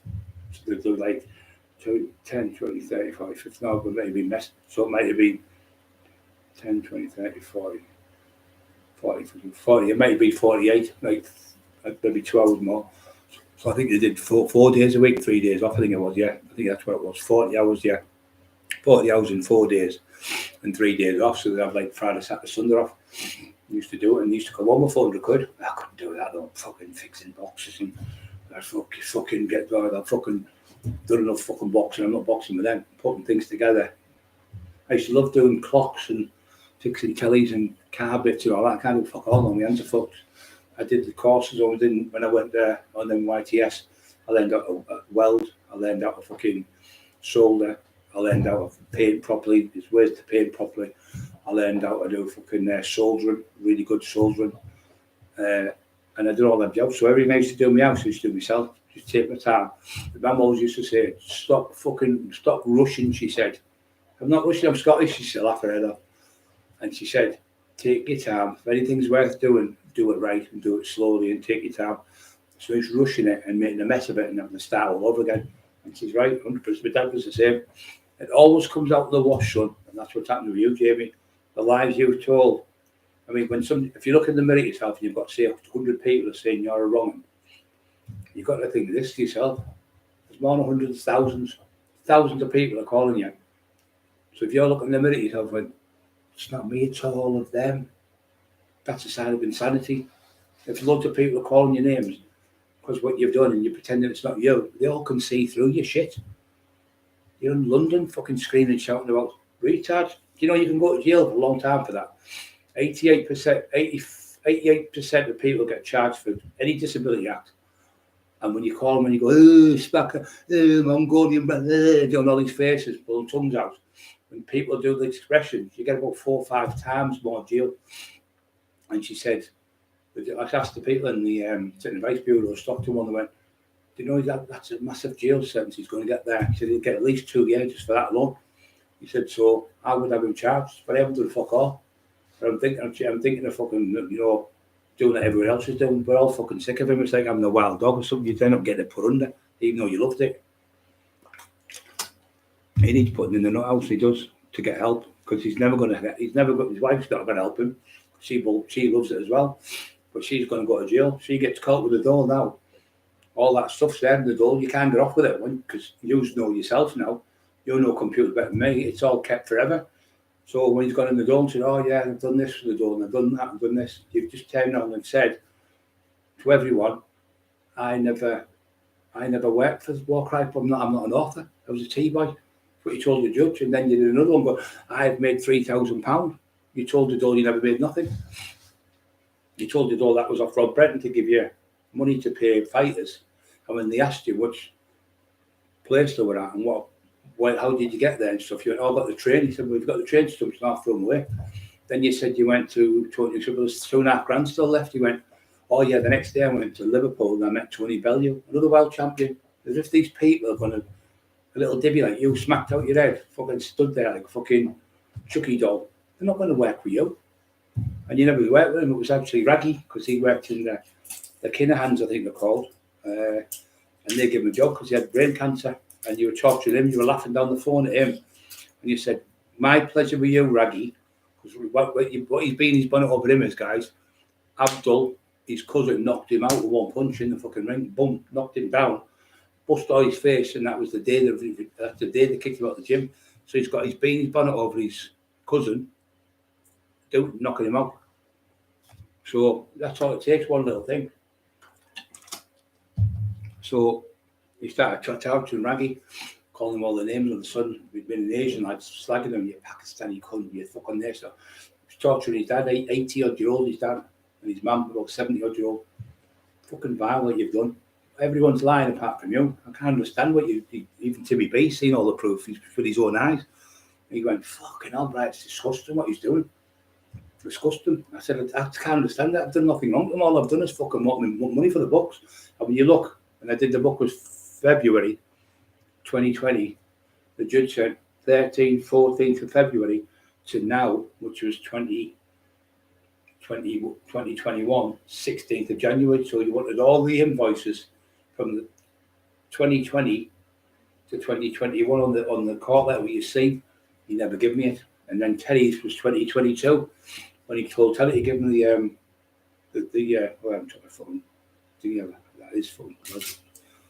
Oh, I thought I took a fucking tramadol. I'd be falling off my tits. I'd be barking my guts up. I took 3 one night because they told me to take 2 tramadol and 2 naproxen. So I took them and I was seeing elephants and fucking all sorts. It was horrible. And she was going, "Look, Emma, there's a dragon." And she said she could see the dragon, but it was me. But the shapes would really look like dragons. One looked like an elephant. So, yeah, I can see it. Aircon in the gap. "Well, lucky bastard, you, Mark. I might move in there with you. I might move in there. Well, that throws me out. I'm going to live in the back of the Jeep, with the back of the taxman's in the back of the lorry. Have you got out in the back? Yeah, the taxman with me. That's it. 10 year for you, Mark." Yeah, give him a lift. That's 20 year then. Okay, no, who's in the back of the taxman? Yeah, fucking hell, I'm mental, Anna.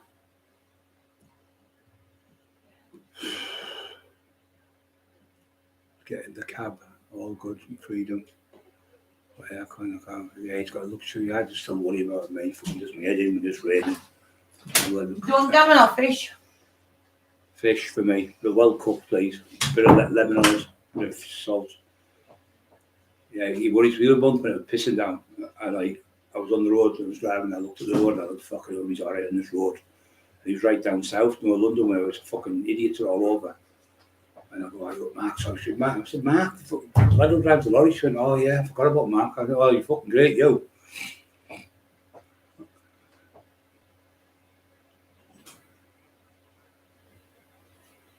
Yeah, really. I think these people, like with factories, like say like you, Mark, if it's a factory with like loads of people, I think you should have a psychologist come around every now and then. I think everyone should be pulled in maybe once, every 2 or 3 months to see if they're okay. I think a psychological evaluation.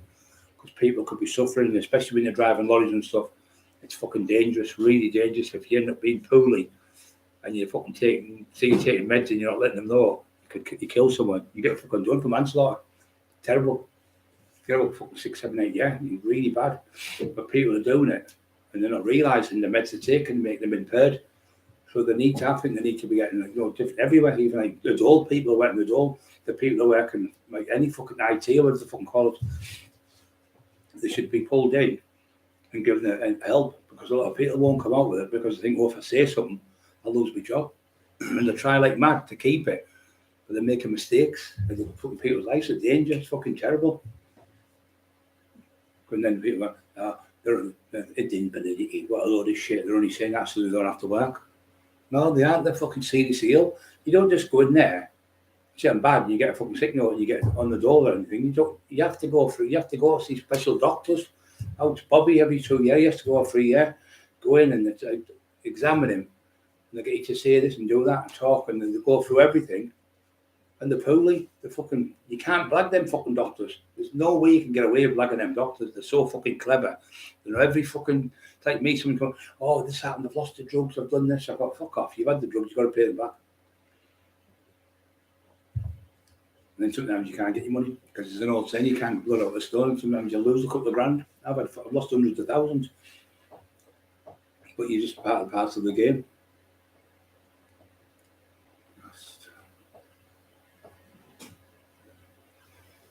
Yeah, you can get on with people in the factory, can't you? A big factory like Cameron's and all that type of place, breweries and stuff.